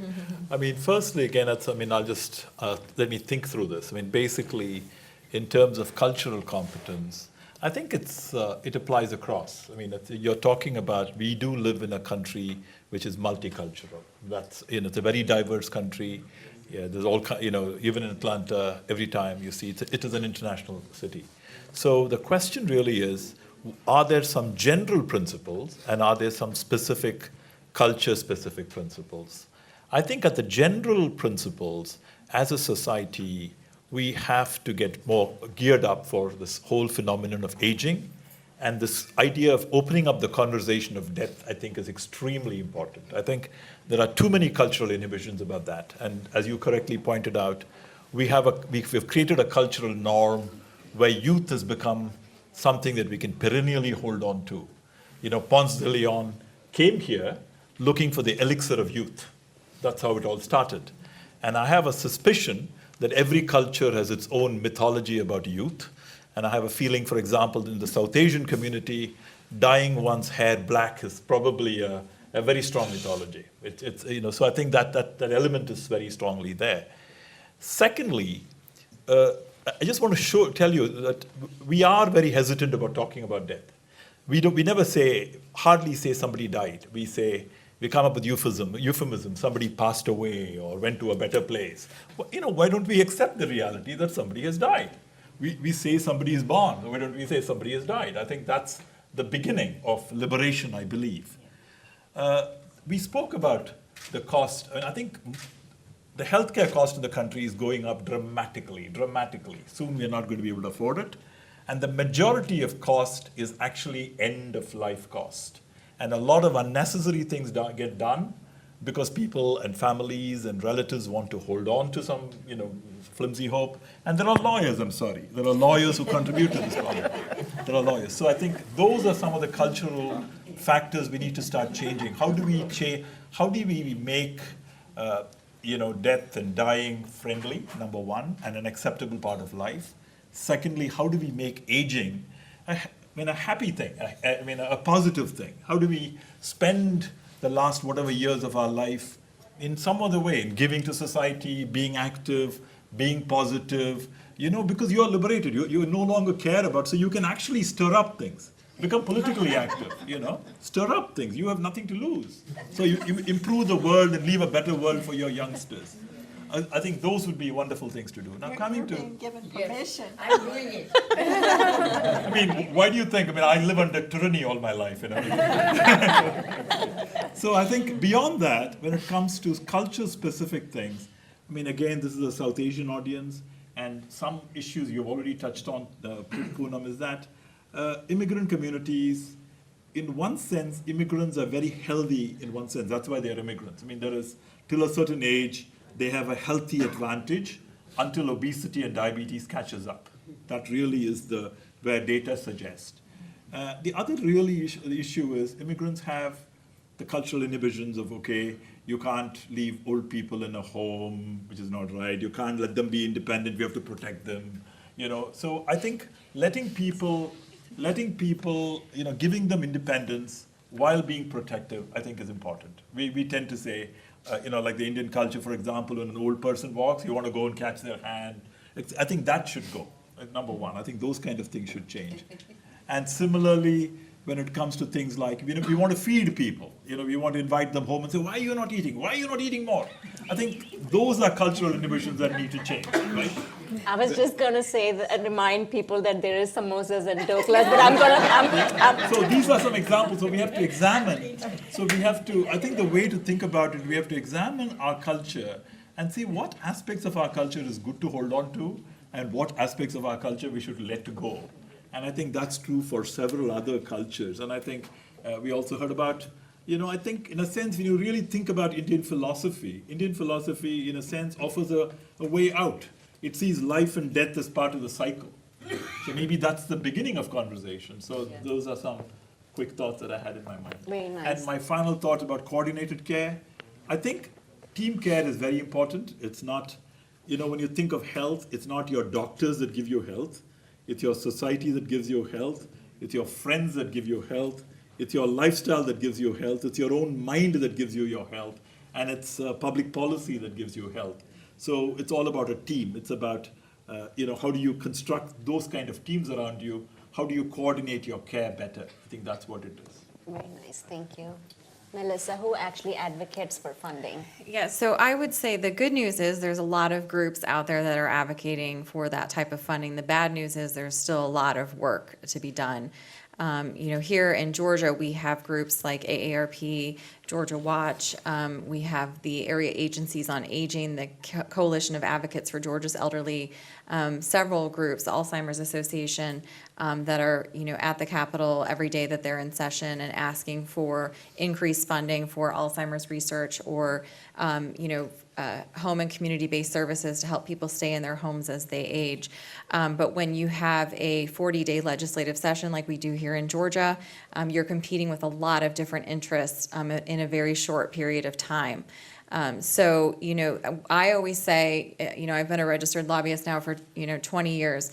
The legislators could give or take me. They know I'm a lobbyist. I'm going to get paid no matter what organization I'm working for. Who makes the difference is the voters and their constituents. And I'm fortunate enough to work for AARP, where we do represent the 50-plus population. And what legislators know is that there is no more there's not a voter block out there that's going to turn out to vote more than the 65-plus population. And every midterm, special, raining, snowing, whatever, the 65-plus will go out and vote. And that speaks volumes to their legislators because they know that as quickly as they've been put into office, they can be taken out. So there's no greater voice than your own in talking with legislators, and you don't have to go down to the Capitol and show up at their doorstep. You can make a phone call, you can send an email. And they really do listen to those things. I've worked for legislators, and I can tell you I've seen instances where, an elected official was not sure how he was going to vote on something and asked, what are we hearing from the constituents, and that's how he made his decision. So, as I said, there's a lot of groups out there. You can certainly plug into those.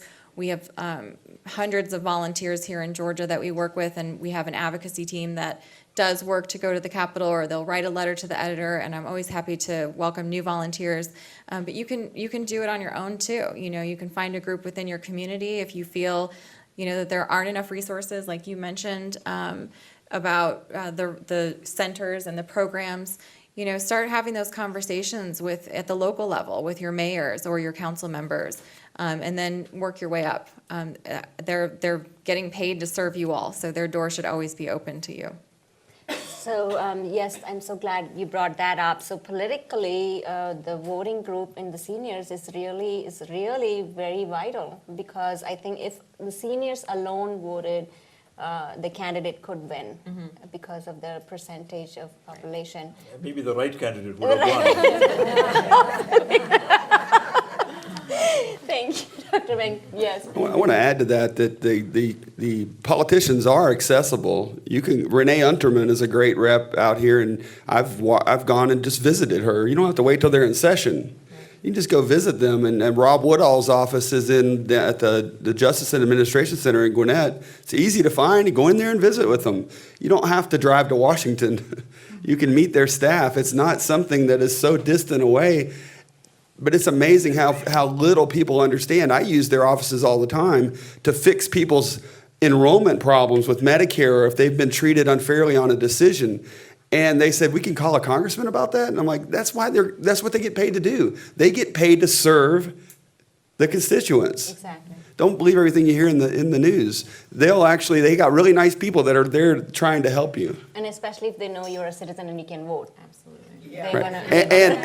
And you have 28 other friends that are at the activity center with you that you're going to tell what a nice guy that politician was or lady was. Yeah. Great. Can I add to that as well? Yes.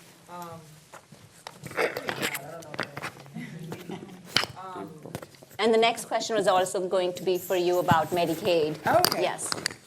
Yeah, I just wanted to add to that in terms of the accessibility of policymakers. They really are very responsive if you're their constituent in particular.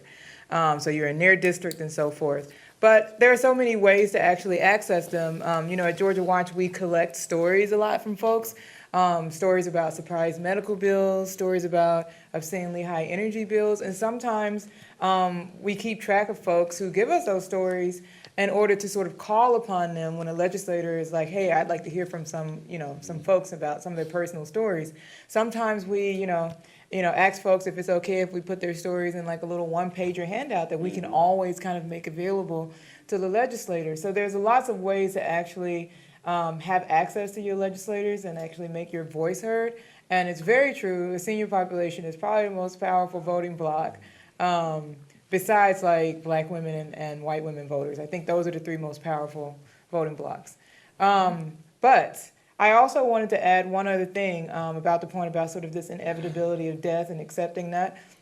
I think that's really crucial in terms of figuring out how to avoid letting a medical billing issue turn into a huge crisis.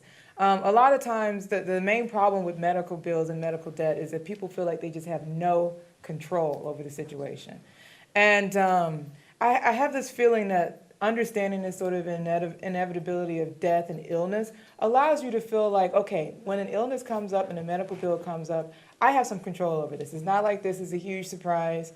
Let's just get back to a calm place and figure out how to strategize at step A, B, C, and D, the way we would if we were going to buy a house or a car, so to speak.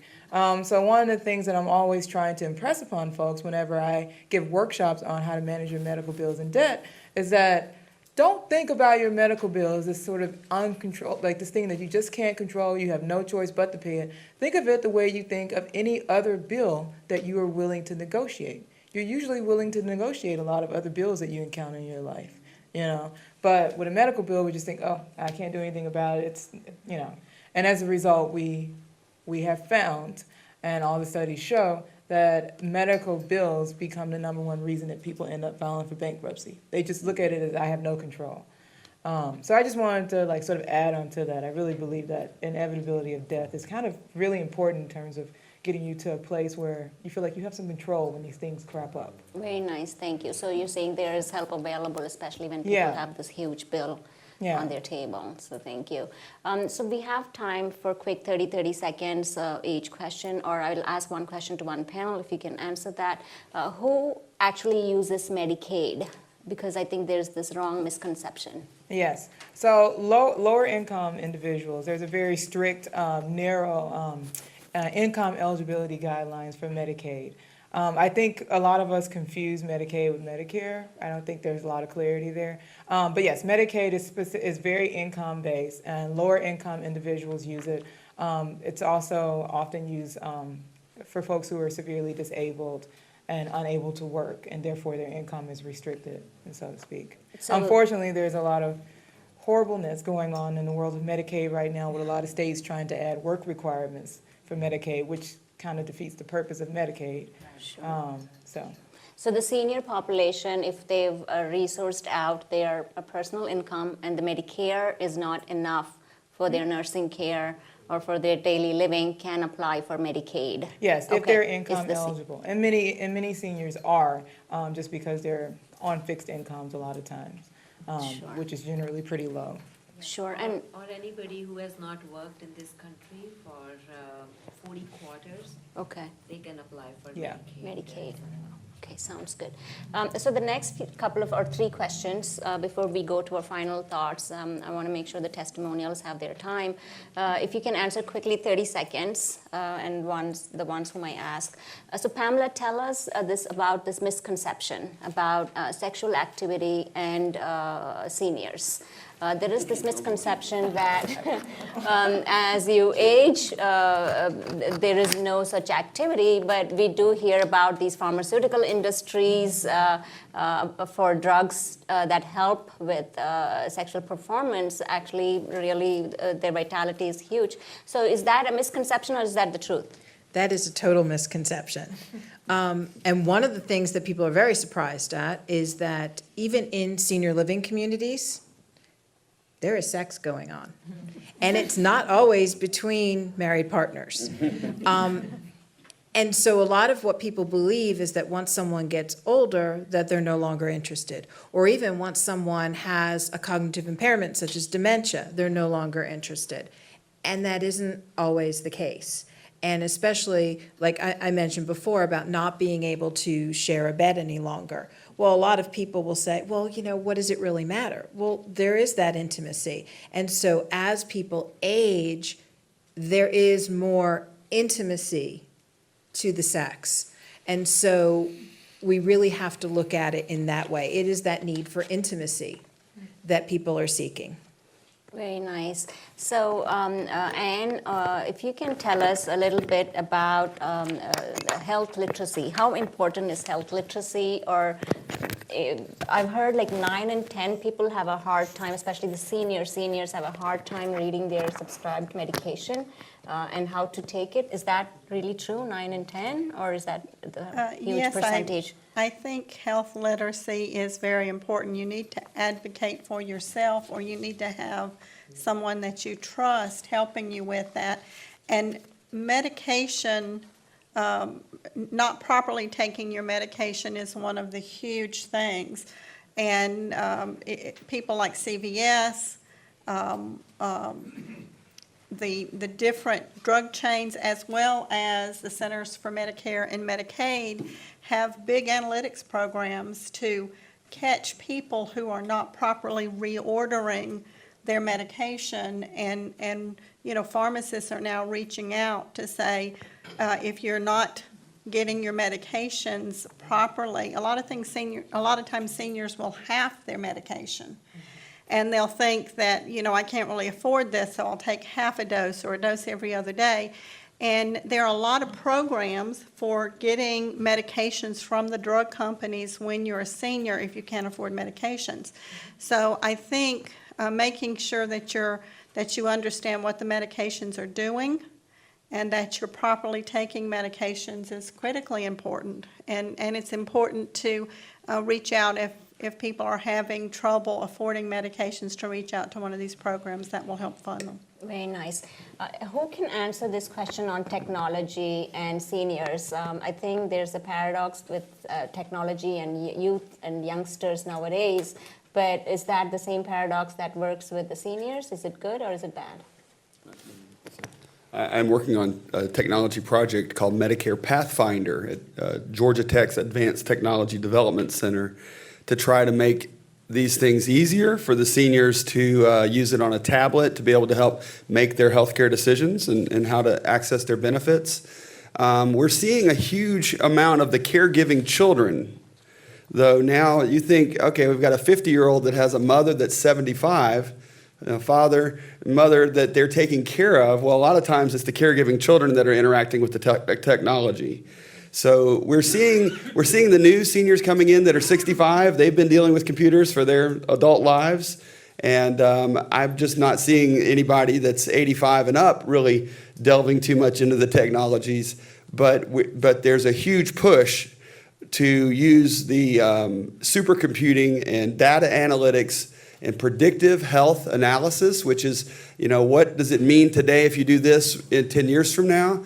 To actually predict the path of someone's health care. So I think you're going to see a lot of it in the background, and not necessarily that people are going to have to learn technology, but the technology is going to really improve their outcomes. I want to go back one step, if I could, about the drugs. A major problem with the seniors, they sometimes will use technology for this to find better prices for their drugs. Or they'll get coupons, or they'll shop around, and then they'll use 2 or 3 different pharmacies. That's called polypharmacy, and it has a lot of bad outcomes because a pharmacist's job is to keep you from killing yourself with your drugs. That's what they don't want to happen. And so when someone uses 2 or 3 pharmacies and doesn't tell the pharmacist, I'm buying drugs here, there, and everywhere, then bad outcomes can happen. Drug interactions. Yes, bad contraindications and whatnot. And it's very confusing. And so you do need to take your drug list with you and show to each doctor you go to, so that doctor also knows what other doctors you're seeing, because our system doesn't show everything. We don't have the coordinated care that'll show every doctor what everybody's doing. Very nice, thank you. Let me just add on one thing also, in that sometimes when you get to be a senior, you're taking a lot of medications, and there are pharmacists that will bubble pack the medication, so you might have a morning pack and an evening pack, and they'll put those medications together instead of getting them in different bottles. So, you know, a lot of times seniors get confused about whether they've taken their medications. That's one of the problems with having to be a caregiver that dispenses medications. If they're bubble packed so they can see this is Monday AM, this is Monday PM, sometimes you can get pharmacists to put their medications together for them. Sure. Nazira, can I add on technology? I think technology is going to be one of these areas that's already very helpful when correctly used, and it's only going to grow. There are some simple things that are already happening. I mean, Fitbit. My mother is a Fitbit. Okay? And so that would be a wonderful technology for people to use. And your iPhone can do a lot of things. It can monitor your sleep. You can download an app to monitor your sleep. You can download an app to monitor your physical activity. You can monitor apps to monitor your diet, etc. So there are many small things. And you can monitor apps to follow medication adherence. You can set up reminders in your iPhone to remind you to swallow your pills, whatever number of times a day, etc. So those are simple things that can happen. And more advanced things like wearable technologies. I mean, increasingly, you're going to have a lot of older people have arrhythmia problems. So you can wear a wearable device that will monitor your EKG and transmit information to your doctors, etc. So those kind of things are definitely going to happen, or already happening too. Things like physical disability, dealing with physical disability, whether it's a vision problem, hearing problem, mobility problem. I think technology is going to play a bigger role in all of that. And more importantly, you're going to see a lot more robotics and robots coming to caregiving. So I think technology is something we're going to. Yes. You can check your insulin with your iPhone. Oh, great. Okay. And also, there's a robot that Japanese have created called Paro that sort of assists the seniors. So really, it's sort of helping out. But quick last 10 seconds for each of you. Aging in place or disrupt aging or anti-aging? Or just your final thoughts on aging? My final thoughts are, as I mentioned before, I think that it's just really crucial to accept some of the inevitabilities that come with aging, so that when those things happen, you realize that you have some control over it, and I can actually tackle this step 1, step 2, step 3, and it's not just beyond my control. Just be in control. Just feeling Awesome. like you have some actual control over your life, and it's not just spiraling out of control just because you're aging. Great. Pamela? For me, I would say, I'll just talk loud. We're trying to get away from the term caregiver and try to talk about care partnering. Can you use the mic, I think, for the video? So we're trying to use the word care partnering. Because, there we go. Because a care partner indicates that you're in a partnership and you're not doing it alone. Because what a lot of people don't realize is that caregivers do not engage in self-care. And more often than you would believe, the caregiver is the one who dies before the person they're caring for. You cannot care for another individual if you don't care for yourself first. So by thinking of yourself as a care partner, you will be able to realize you are in a partnership with other people, medical personnel, family members, and even the person themselves. And when you think about person-centered care, the person themselves needs to be able to participate in their own care. Awesome. Now I'm going to call it care partner. Great. Thank you. When do you say goodbye? Do you wait till the very end and maybe not get to say all the things you want to say? Or can you start saying goodbye now while living an intentional life? One night, my wife and I, we watched a documentary of a young man who was dying of a disease.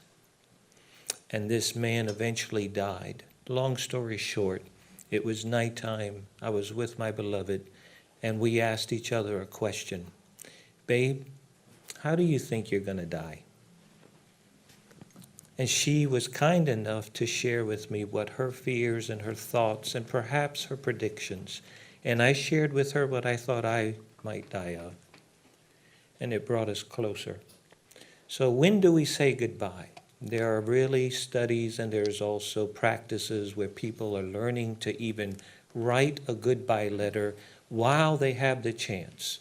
And it doesn't do anything negative to them. It does draw some intimacy, some connection, and some love. Thank you. I would say age with mindfulness. Everybody talked about medications, and, I would say if you start meditating early on in your life, the chances are you have to take less medications. So either as you age, either it's living on medications, but if you're meditating and more aware. I think that's having that. And there are so many things available now, right? That we did not have exposure to so many tools that are important for us for self-realization. There are so many organizations and that you can look into.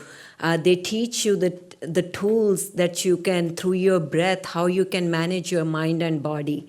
So definitely, if you're already not doing that, and I think the early you start on that, later on in life you will have less issues and live your life more fully, yes. Thank you, Poonam.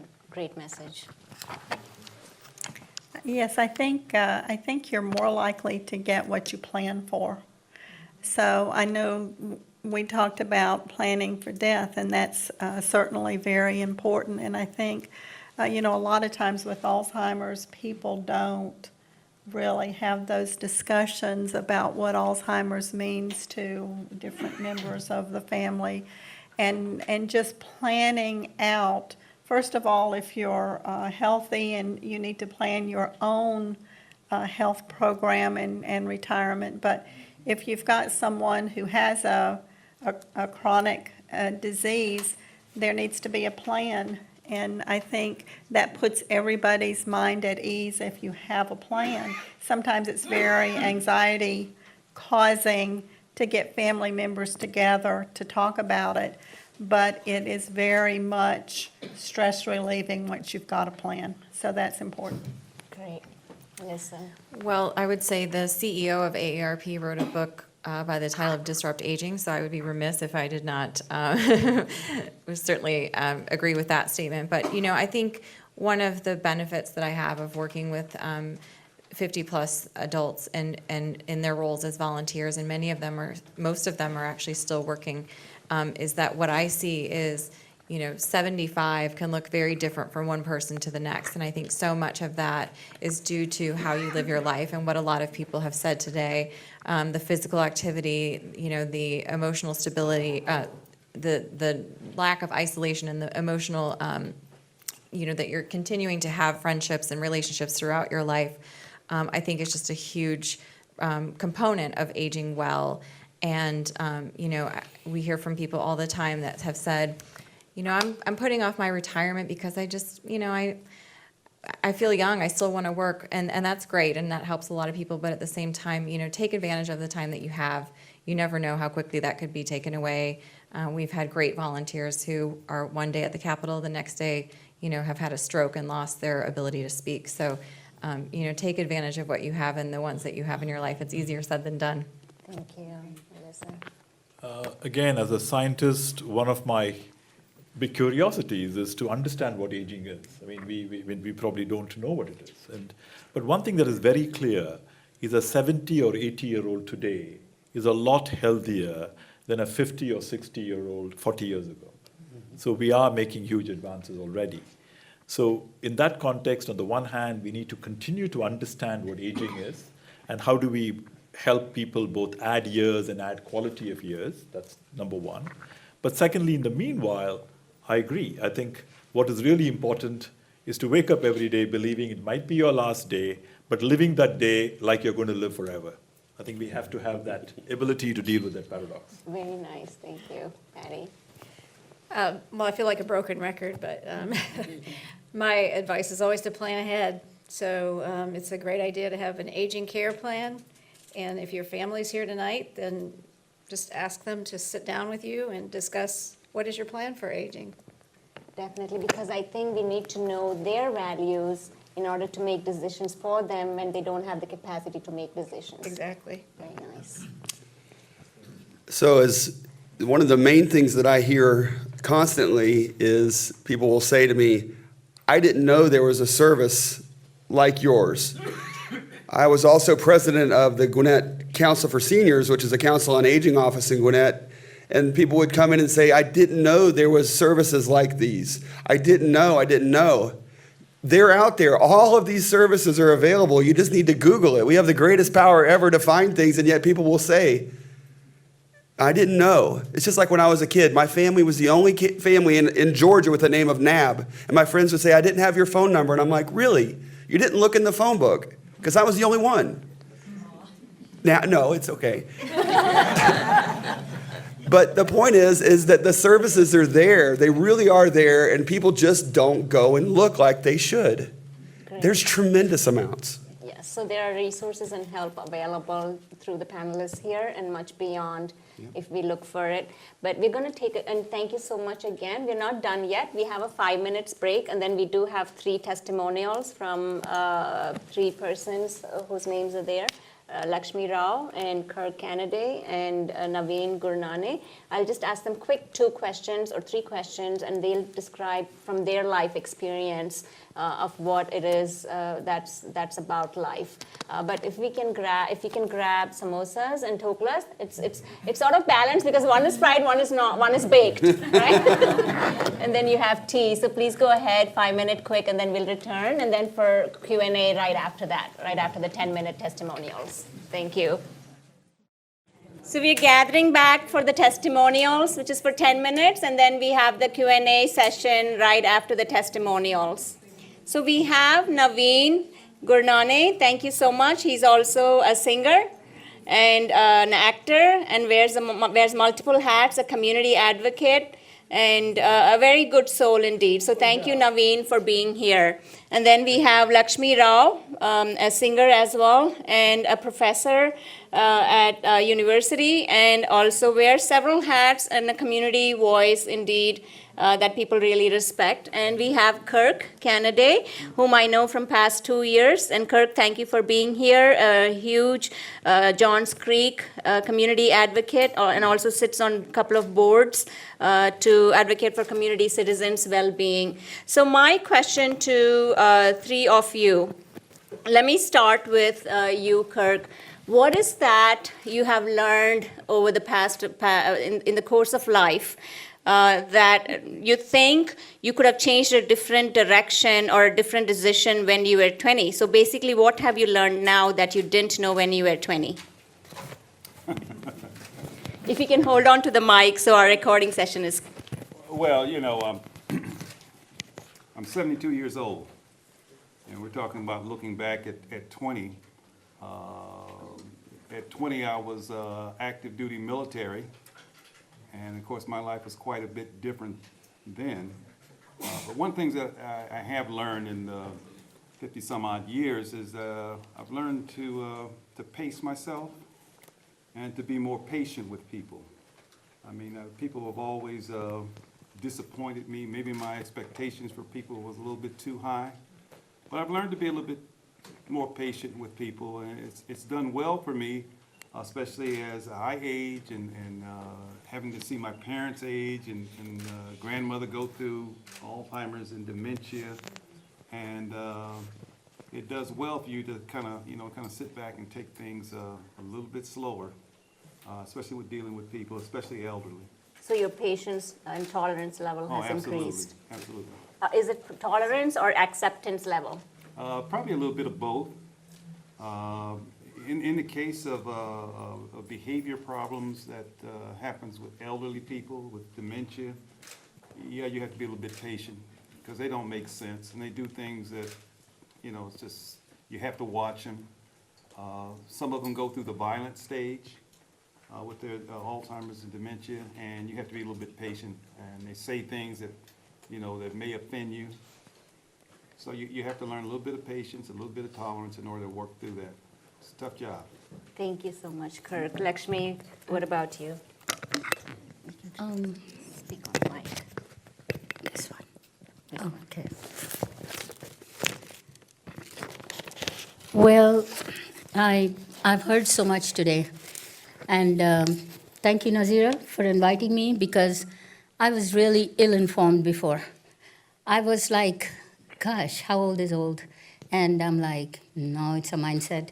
Today, I've learned so much. Thank you so much, all of you, all the panelists. You've done an excellent job. For me, when I was 20 or 30, I just thought that, you know, I could go ahead and conquer everything. I was like, wow, this is possible. I can do it. But now I realize that It's not just me, a whole bunch of factors affect what I can achieve and what I can do. Today, it's more about what I can give. For me, it's more, my happiness comes from what I can give. I've been a teacher for so long. And I used to be impatient with the kids before that, gosh, how would they not know this? But today I'm like, there's so many factors that affect what the child is learning or does know. And so, like he rightly said, I've developed patience. I've developed love for them. And I feel that when they show signs of learning, and when I see that smile on their face, and I see that glow that they have understood what I'm talking about, it gives me joy. It's like I want to see how I have been able to impact their lives. That's what gives me happiness today. So it's more about the people you are serving than about you. Yes, today it's more about people that I'm serving. I'm a much more patient teacher. I have retired, but I still continue to do it on a part-time basis, and I don't think I'm ever going to give up, because I feel it keeps me active and it keeps me thinking. Otherwise, I have so many problems going on in my life. Like I have diabetes. I'm close to 70. In 2-3 months, I'll be 70. Don't lie.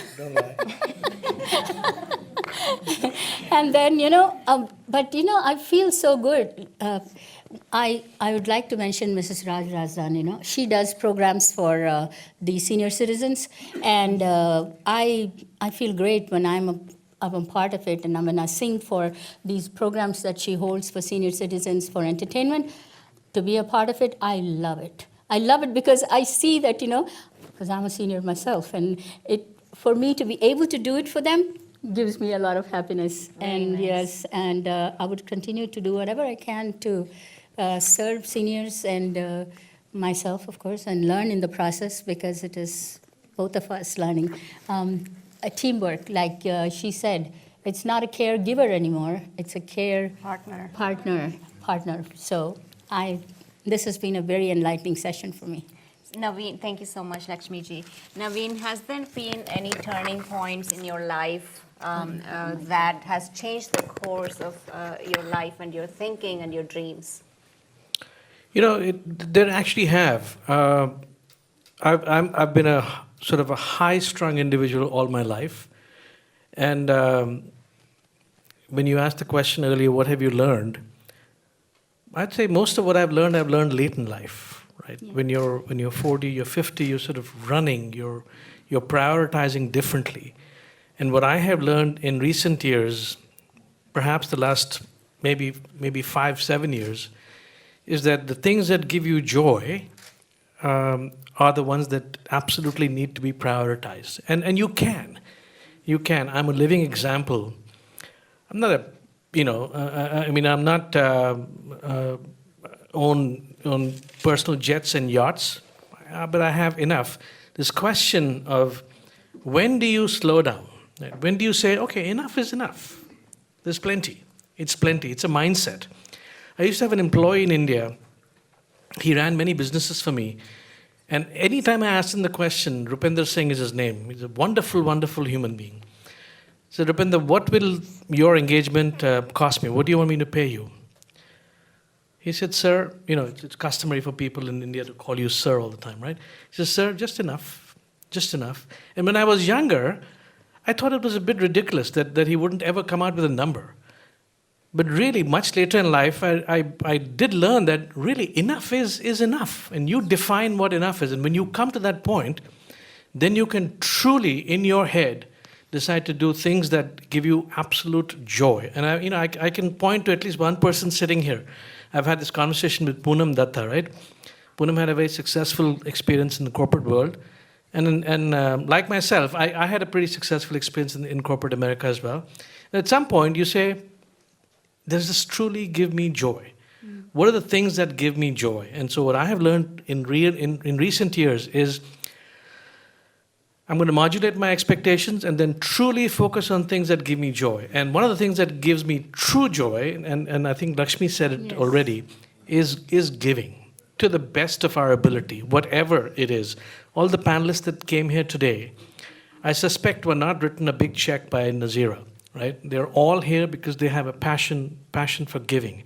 And when we give, it truly gives us genuine, sincere joy. And the turning point, to your point, I've had people around me who've been very ill. I took care of my mother who passed away last year at age 86, and she had Alzheimer's, she had Parkinson's. It was a very, very difficult journey. I also have a daughter who's only 26, and she suffers from a connective tissue disorder. And so we've had to work with her, all through her life. And she's a very young, resilient, beautiful woman, but she has her difficulties. And when you have adversity like that, then you kind of, have the desire or the inclination to reevaluate in your head what is truly, truly important, relationships and the art of giving that gives us true joy. Very nice.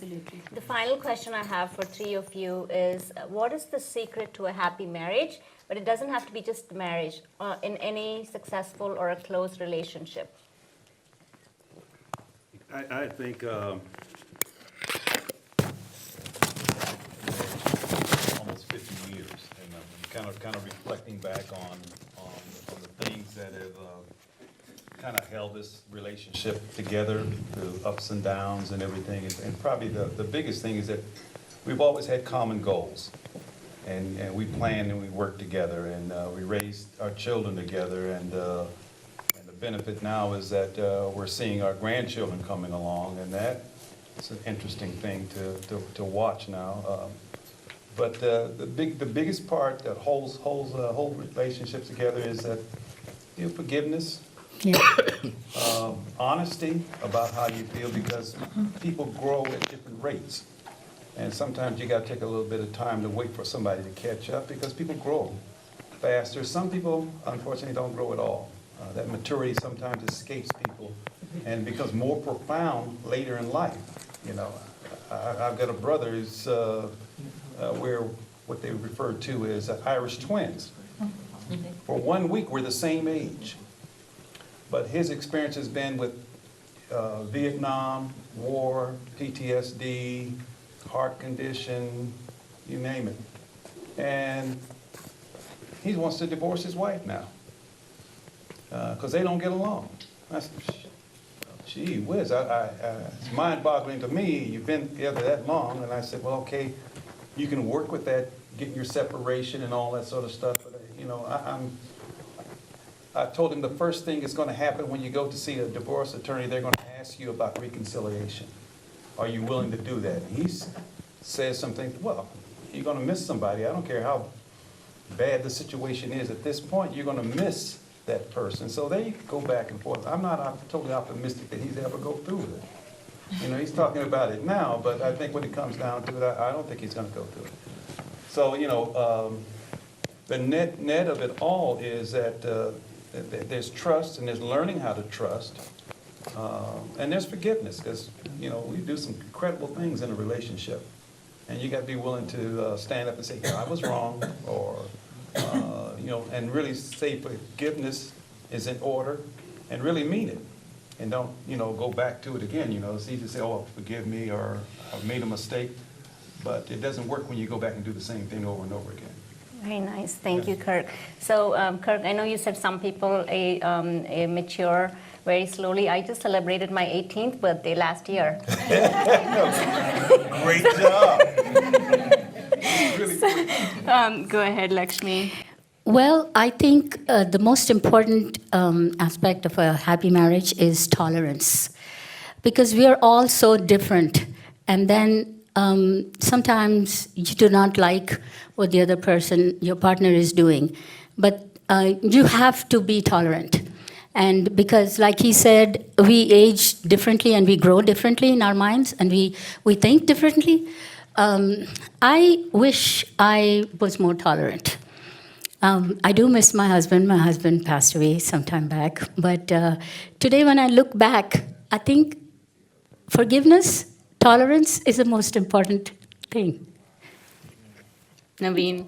What is the? What Do you have is a different question or the same question for me? No. As a man who's been married many times, I'm an expert in the matter. Oh, wow. Well, I exaggerate only to emphasize, not many times, just a couple. Right. So But, my question would be, yeah. what is the secret to a successful relationship? It can be a best friend, a companion, Mm-hmm. wife. Yeah, Spouse. I think, there's many variables, as you might imagine. But the ability to be patient, right? People will be different, right?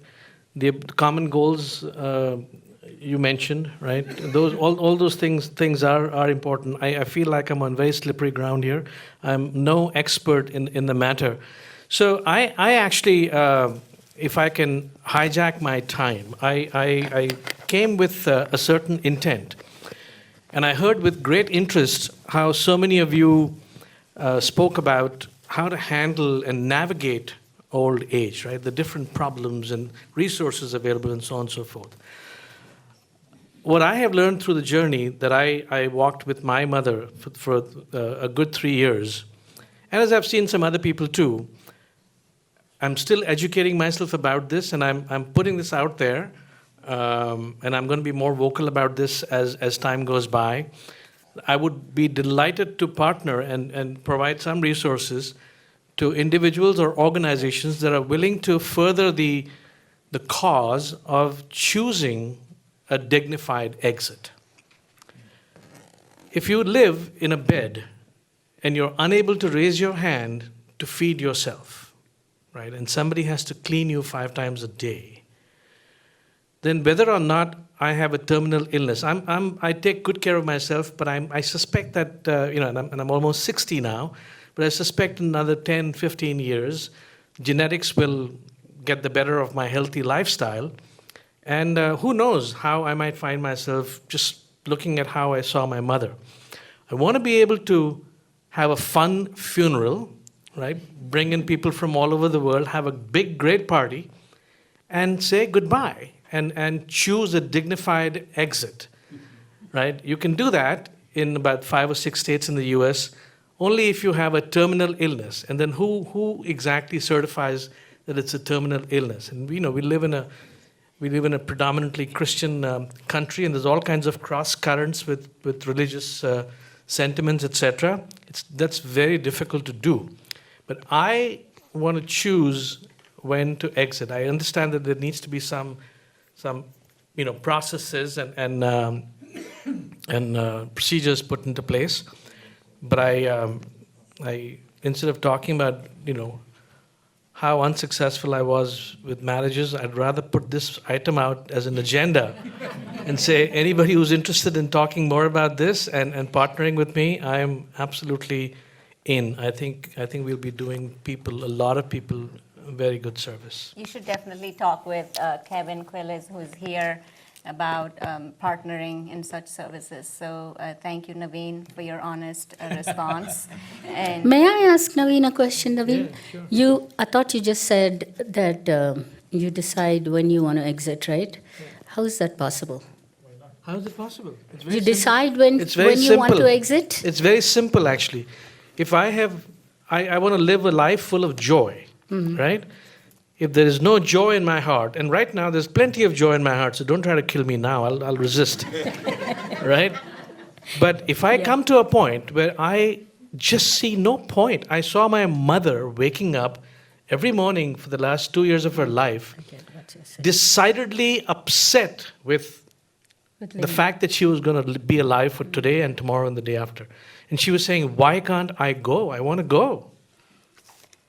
What is wrong with that? There's absolutely nothing wrong with that. I've taken care of all my responsibilities, and I want to have a big, fun funeral, as I said, right? Have a big old party, and when I feel like, okay, this is good now, I'm done, I want to exit. I see what you're saying now, because that's so true. And it may not be for everyone, right? But we should have the right to choose. If people want to live to ripe old age of 120, where somebody has to carry them around in their arms all the time, that's knock yourself out. But And that's what Patty would call an advanced directive. Oh, yeah. Yeah, but see, Patty, the advanced or- directive is very limited, right? It's very limited, yeah. Okay. I want at some point, and I realize that, I'm not trying to be a flamethrower here and say, let's make suicide just very easy for people to, or euthanasia easier for people to do. Let's put some processes in place. Let's put some barriers and make it a judicious, decision. At some point, this is my life, and I want to be able to choose to exit. Very nice. Thank you That you was so very, much. very well said. Thank you. Thank you so much for your time. I take responsibility for going a little over time, so we'll have 2 or 3 questioning time from the audience for the panelists. So I would request the panelists to come back. I know it's a process, but hold on, Naveen, we have a thank you. I don't have a big check, but I have a big heart. I try to have a big heart, and so thank you so much, Veena-ji, for your time. And Kirk, as usual, thank you so much. And Naveen, thank you so much. Thanks very Yeah, much. thank you for your expertise. So we do have panelists, if we can come back for 10 minutes probably, and then we should end. So who has questions? Anil, I know, one of our... Always. Yes. I'm exhausted, so I have to ask questions. Okay. Anyway, typically, as Do we you, age- you might need a mic. You gotta turn it Right. on. I'll turn it on mute. Turn it on. Okay, I'll get it for you. Okay.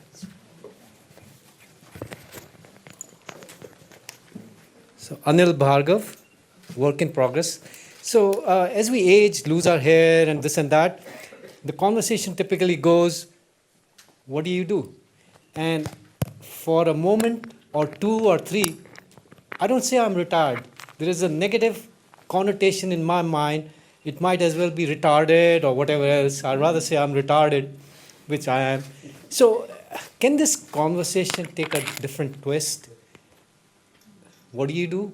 How does anyone answer that question at any age? So now I know why AARP removed their full form. Exactly. Very Well, nice. yeah, I mean, I think that's the question, right? Because 65 is the new 40, and people are running marathons at the age of 65 nowadays. So I think, that's the idea behind this disrupt aging. We have to rethink where the aging fall into society these days. It's a different way than it was 20 years ago, certainly more than 40 years ago. And when you look at programs like Medicare, when those were developed, people weren't living to be 100 and something years old. So you started collecting Medicare and Social Security at 65, you died at 75, all was well. But now you have people who are living longer than they ever have before. And when you retire at 55, 65, you may have another 30 years of life. We used to have a program at AARP called Life Reimagined, because it was an opportunity for people who said, you know what, I did the corporate thing for 30 years, or I did this job or that job. Now I want to do something fun. And maybe that's, trying your hand at, painting or writing, or maybe it's, volunteering somewhere a couple days a week. But I don't think your work has to define you. Take the time, travel, spend time with your family, take time for yourself. I mean, you worked hard for many years. Now is your time to enjoy it. I get to. Anyone else? Yeah, I'll answer that. I like to work to live rather than live to work. But I think it's really important to have the outside activities such as community service or other things, so that when you do exit one phase of your life, you already have plenty of training and experience to go run a nonprofit or to go work within your church or within your community.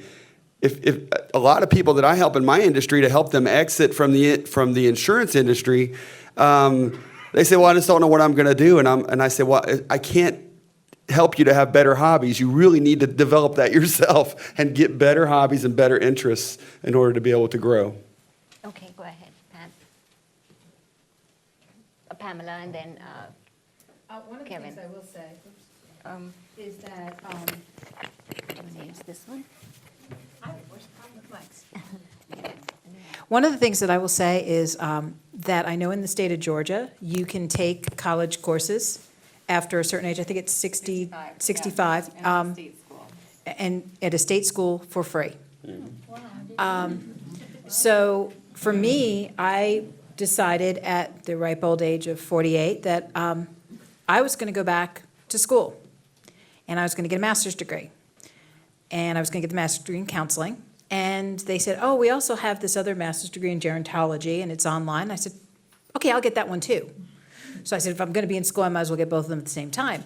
So when I talk to my student loan counselors, and they say, well, you know, and with graduate school loans, they're changing it so that you have 30 years to pay. I said, you realize how old I'm going to be in 30 years. I'll take that option, but, you know, I don't think that they kind of understand that there are a lot of us who are going back to school. I went to school with a few people who were over the age of 60, just getting their counseling degrees. Most of the people who were in my gerontology master's program were over the age of 50. Very nice. Kevin, did you want to?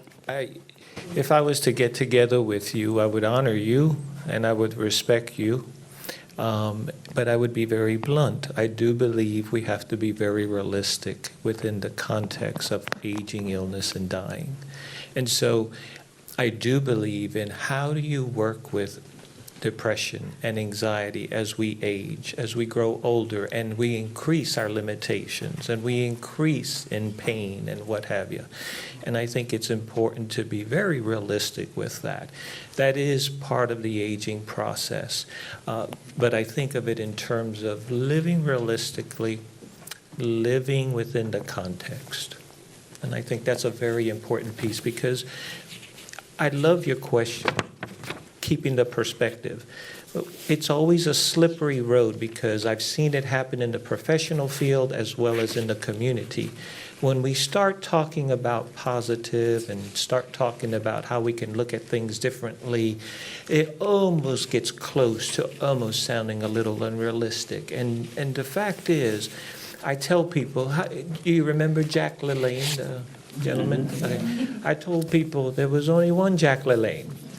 And the fact is that there is that sense that some people can outdo some things in life, but for the most part, when we start to age and we begin to have an illness that's going to have our name, and we begin that process, there are a lot of factors that will come to play. I counsel with quite a number of people who are in their 70s and 80s, and when we talk about planning, I want them to go. I want them to do some things and enjoy life, the sense of peace and centeredness. But they can't do it like a 30 and a 40-year-old can. See, they have to consider, how can I travel when I have bowel problems? See, how should I even drive? So it's important to keep the sense of living alive, right? But to do it within the context. Very nice. No. When I entered the room, the first person I saw was Jaika Ji. And her spirit really inspired me. She's 81-year-old, and she said she walks every day an hour in the morning, and what a great, positive attitude. And I said, what's the secret? And she said, and she told me, looking into my eyes, always think that you are young. Doesn't matter what your age is. Never think that you have gone old. So it's that was very motivating. So maybe, Anilji, you can make a note of that as well. Jayaka, so I should be rightly celebrating my 19th birthday. I don't have to feel bad. Okay. Thanks for the affirmation. I mean, two very simple thoughts, and this is just theoretical at this stage. Each one of us is a very unique individual. I mean, the world is not going to have one of us again. That's the truth. So do we owe something to the memory of the museum of what we have lived? So can we use the post whatever you call retirement to pen out our autobiographies in whatever simple ways, so that we leave behind memories of our experience for future generations? And do we also deposit our DNA for human research? Right. And Dr. Venkat, does that start with the question to ourselves? What is the legacy we want to leave behind? Whatever. I mean, I think it depends on yourself. I mean, I don't think this can be generalized. Each of us have certain passions, certain curiosities, certain philosophies that drive us. this is a lovely time. You can sit under a tree and you can reflect on and pen down your thoughts. You don't have to be a great prose. You might write in very, poorly lettered words or whatever. It doesn't matter. You might record it. You might set up a video, whatever, but leave behind some lessons. And why should that be left to TED Talks? Why can't each of us have our own TED Talks to hand over to the next generation? Very nice. I bet Kevin has done this exercise. I did the exercise where you write your own obituary. And that's the first step to going towards an autobiography, right? But it is. But is it a one-sentence obituary or is it a 3-paragraph obituary? Yeah. Look in the paper. Some of them are longer than others. I mean, that's important because, Bill Foege, who's the architect of smallpox eradication, I know him very well, he says, everybody should write their obituary and edit it every day. Yep, I agree. That's right. Very nice, That's very very nice. Dr. Neil, you had a question. Can you speak on the mic? It's a simple question. I just retired from cardiology practice 3 months ago. Main question for you. Some of the South Asian patients came and asked me with the diabetes, now give me a diet that is what I eat every day at home, where we cook Indian food. And I had an easy answer, go and talk to your primary care physician. That was not the right answer. But can you tell the South Asian patients what kind of diet books and what literature is available for them to follow what they cook and eat at home? For the regular non-immigrant population, there are plenty of literature, books available, what kind of diet they should eat. You've identified a very important issue.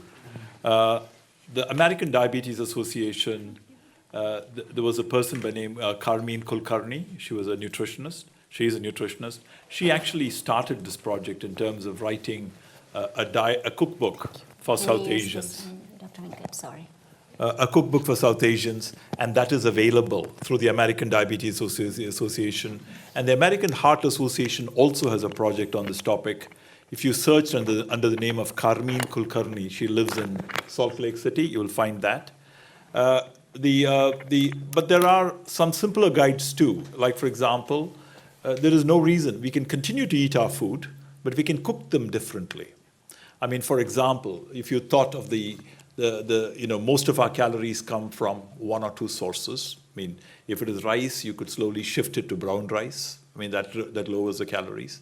You could reduce the amount of rice that you eat. If you're eating bread, you could switch to high fiber bread. You could, your fruits and vegetables, rather than frying them, you can cook them and add oil, at the very end, so that you preserve the value of oil in it. That can easily be done without altering the taste. And I think there's experimental cooking to be done. I mean, again, my mother can tell us, she is, over the years, has changed many things. And I've been telling her she needs to work with a nutritionist to develop a menu in terms of the kind of things we've experimented with.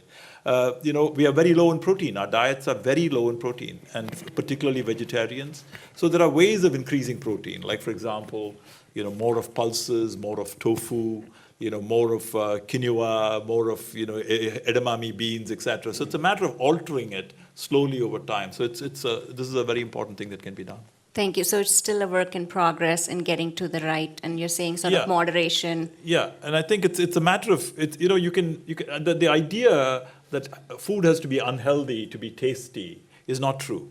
You can achieve both. You can achieve taste and health simultaneously. It's a question of how do you shift it slowly. Sure, definitely. One final question. Anyone else has a question? Lakshmiji. I would.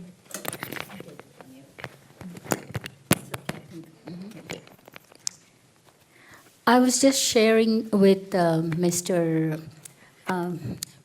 Kevin, right? Kevin. Okay, I got your name. Thank you. With him is how. See, when we all said, it's good to talk about when you're not there with your children and your loved ones. I tried my best to talk to my kids, and every time, I think it's in our culture, they say, "Mom, can you just stop talking about it?"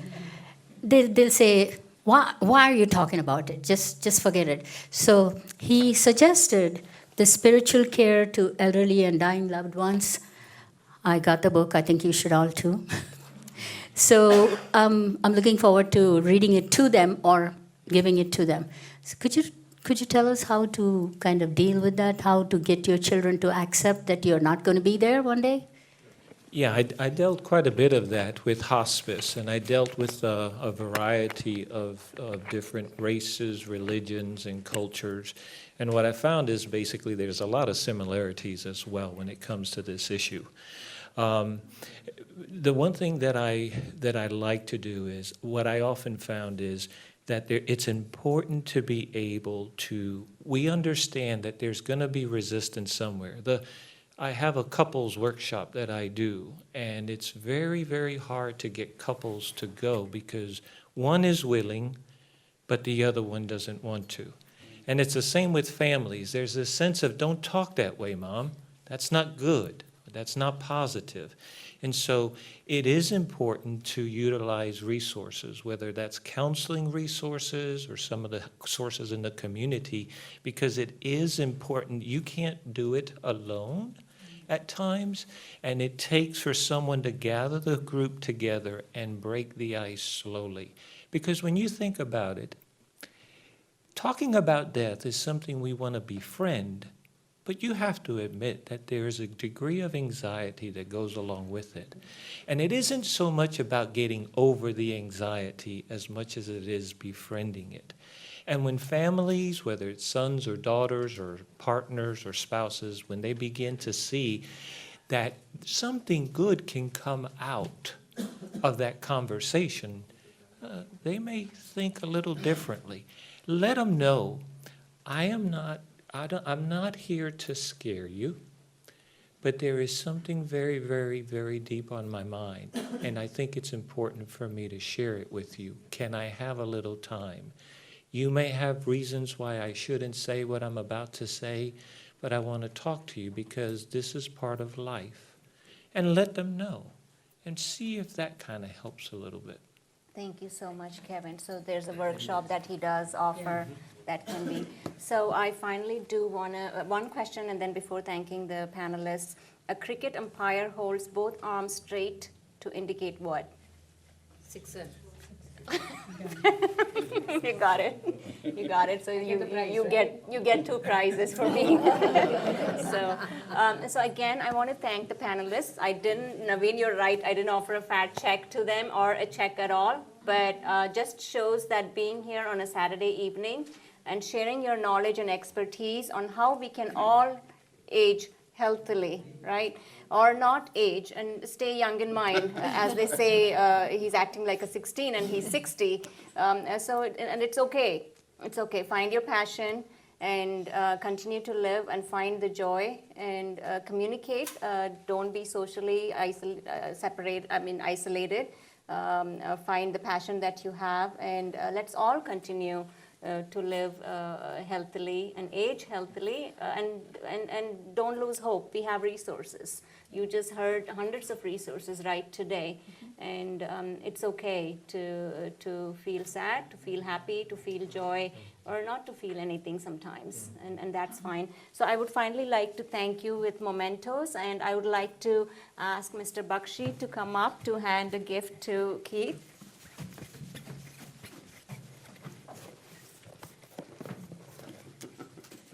I do this every time. Here. And I think the photographer is taking a picture. I'd like Leonie to come and hand a gift to Patty. Thank you so much, Patty. I know being a lawyer, you have too much, but you came here this evening.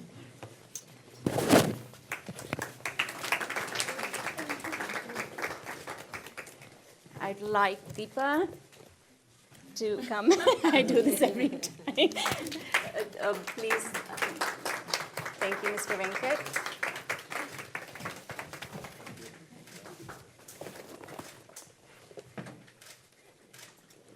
Jayaka, if you can come forward and give it to Melissa.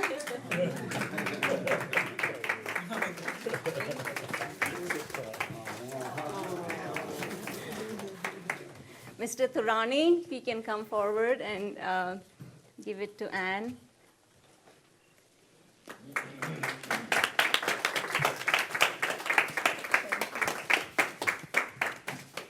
Dr. Neil, if you can hand it to Poonam.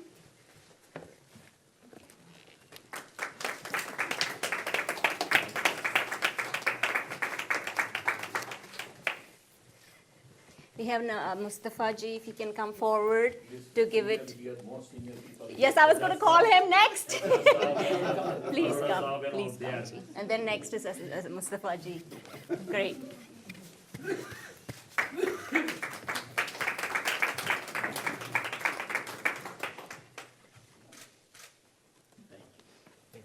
Mustafa Ji, if you can hand it to Pamela. I'm sorry, I'm taking a few seconds because I just want to respect their time for being here today. If we can have Kim hand it to our expert on Georgia Watch, Bernita Haynes.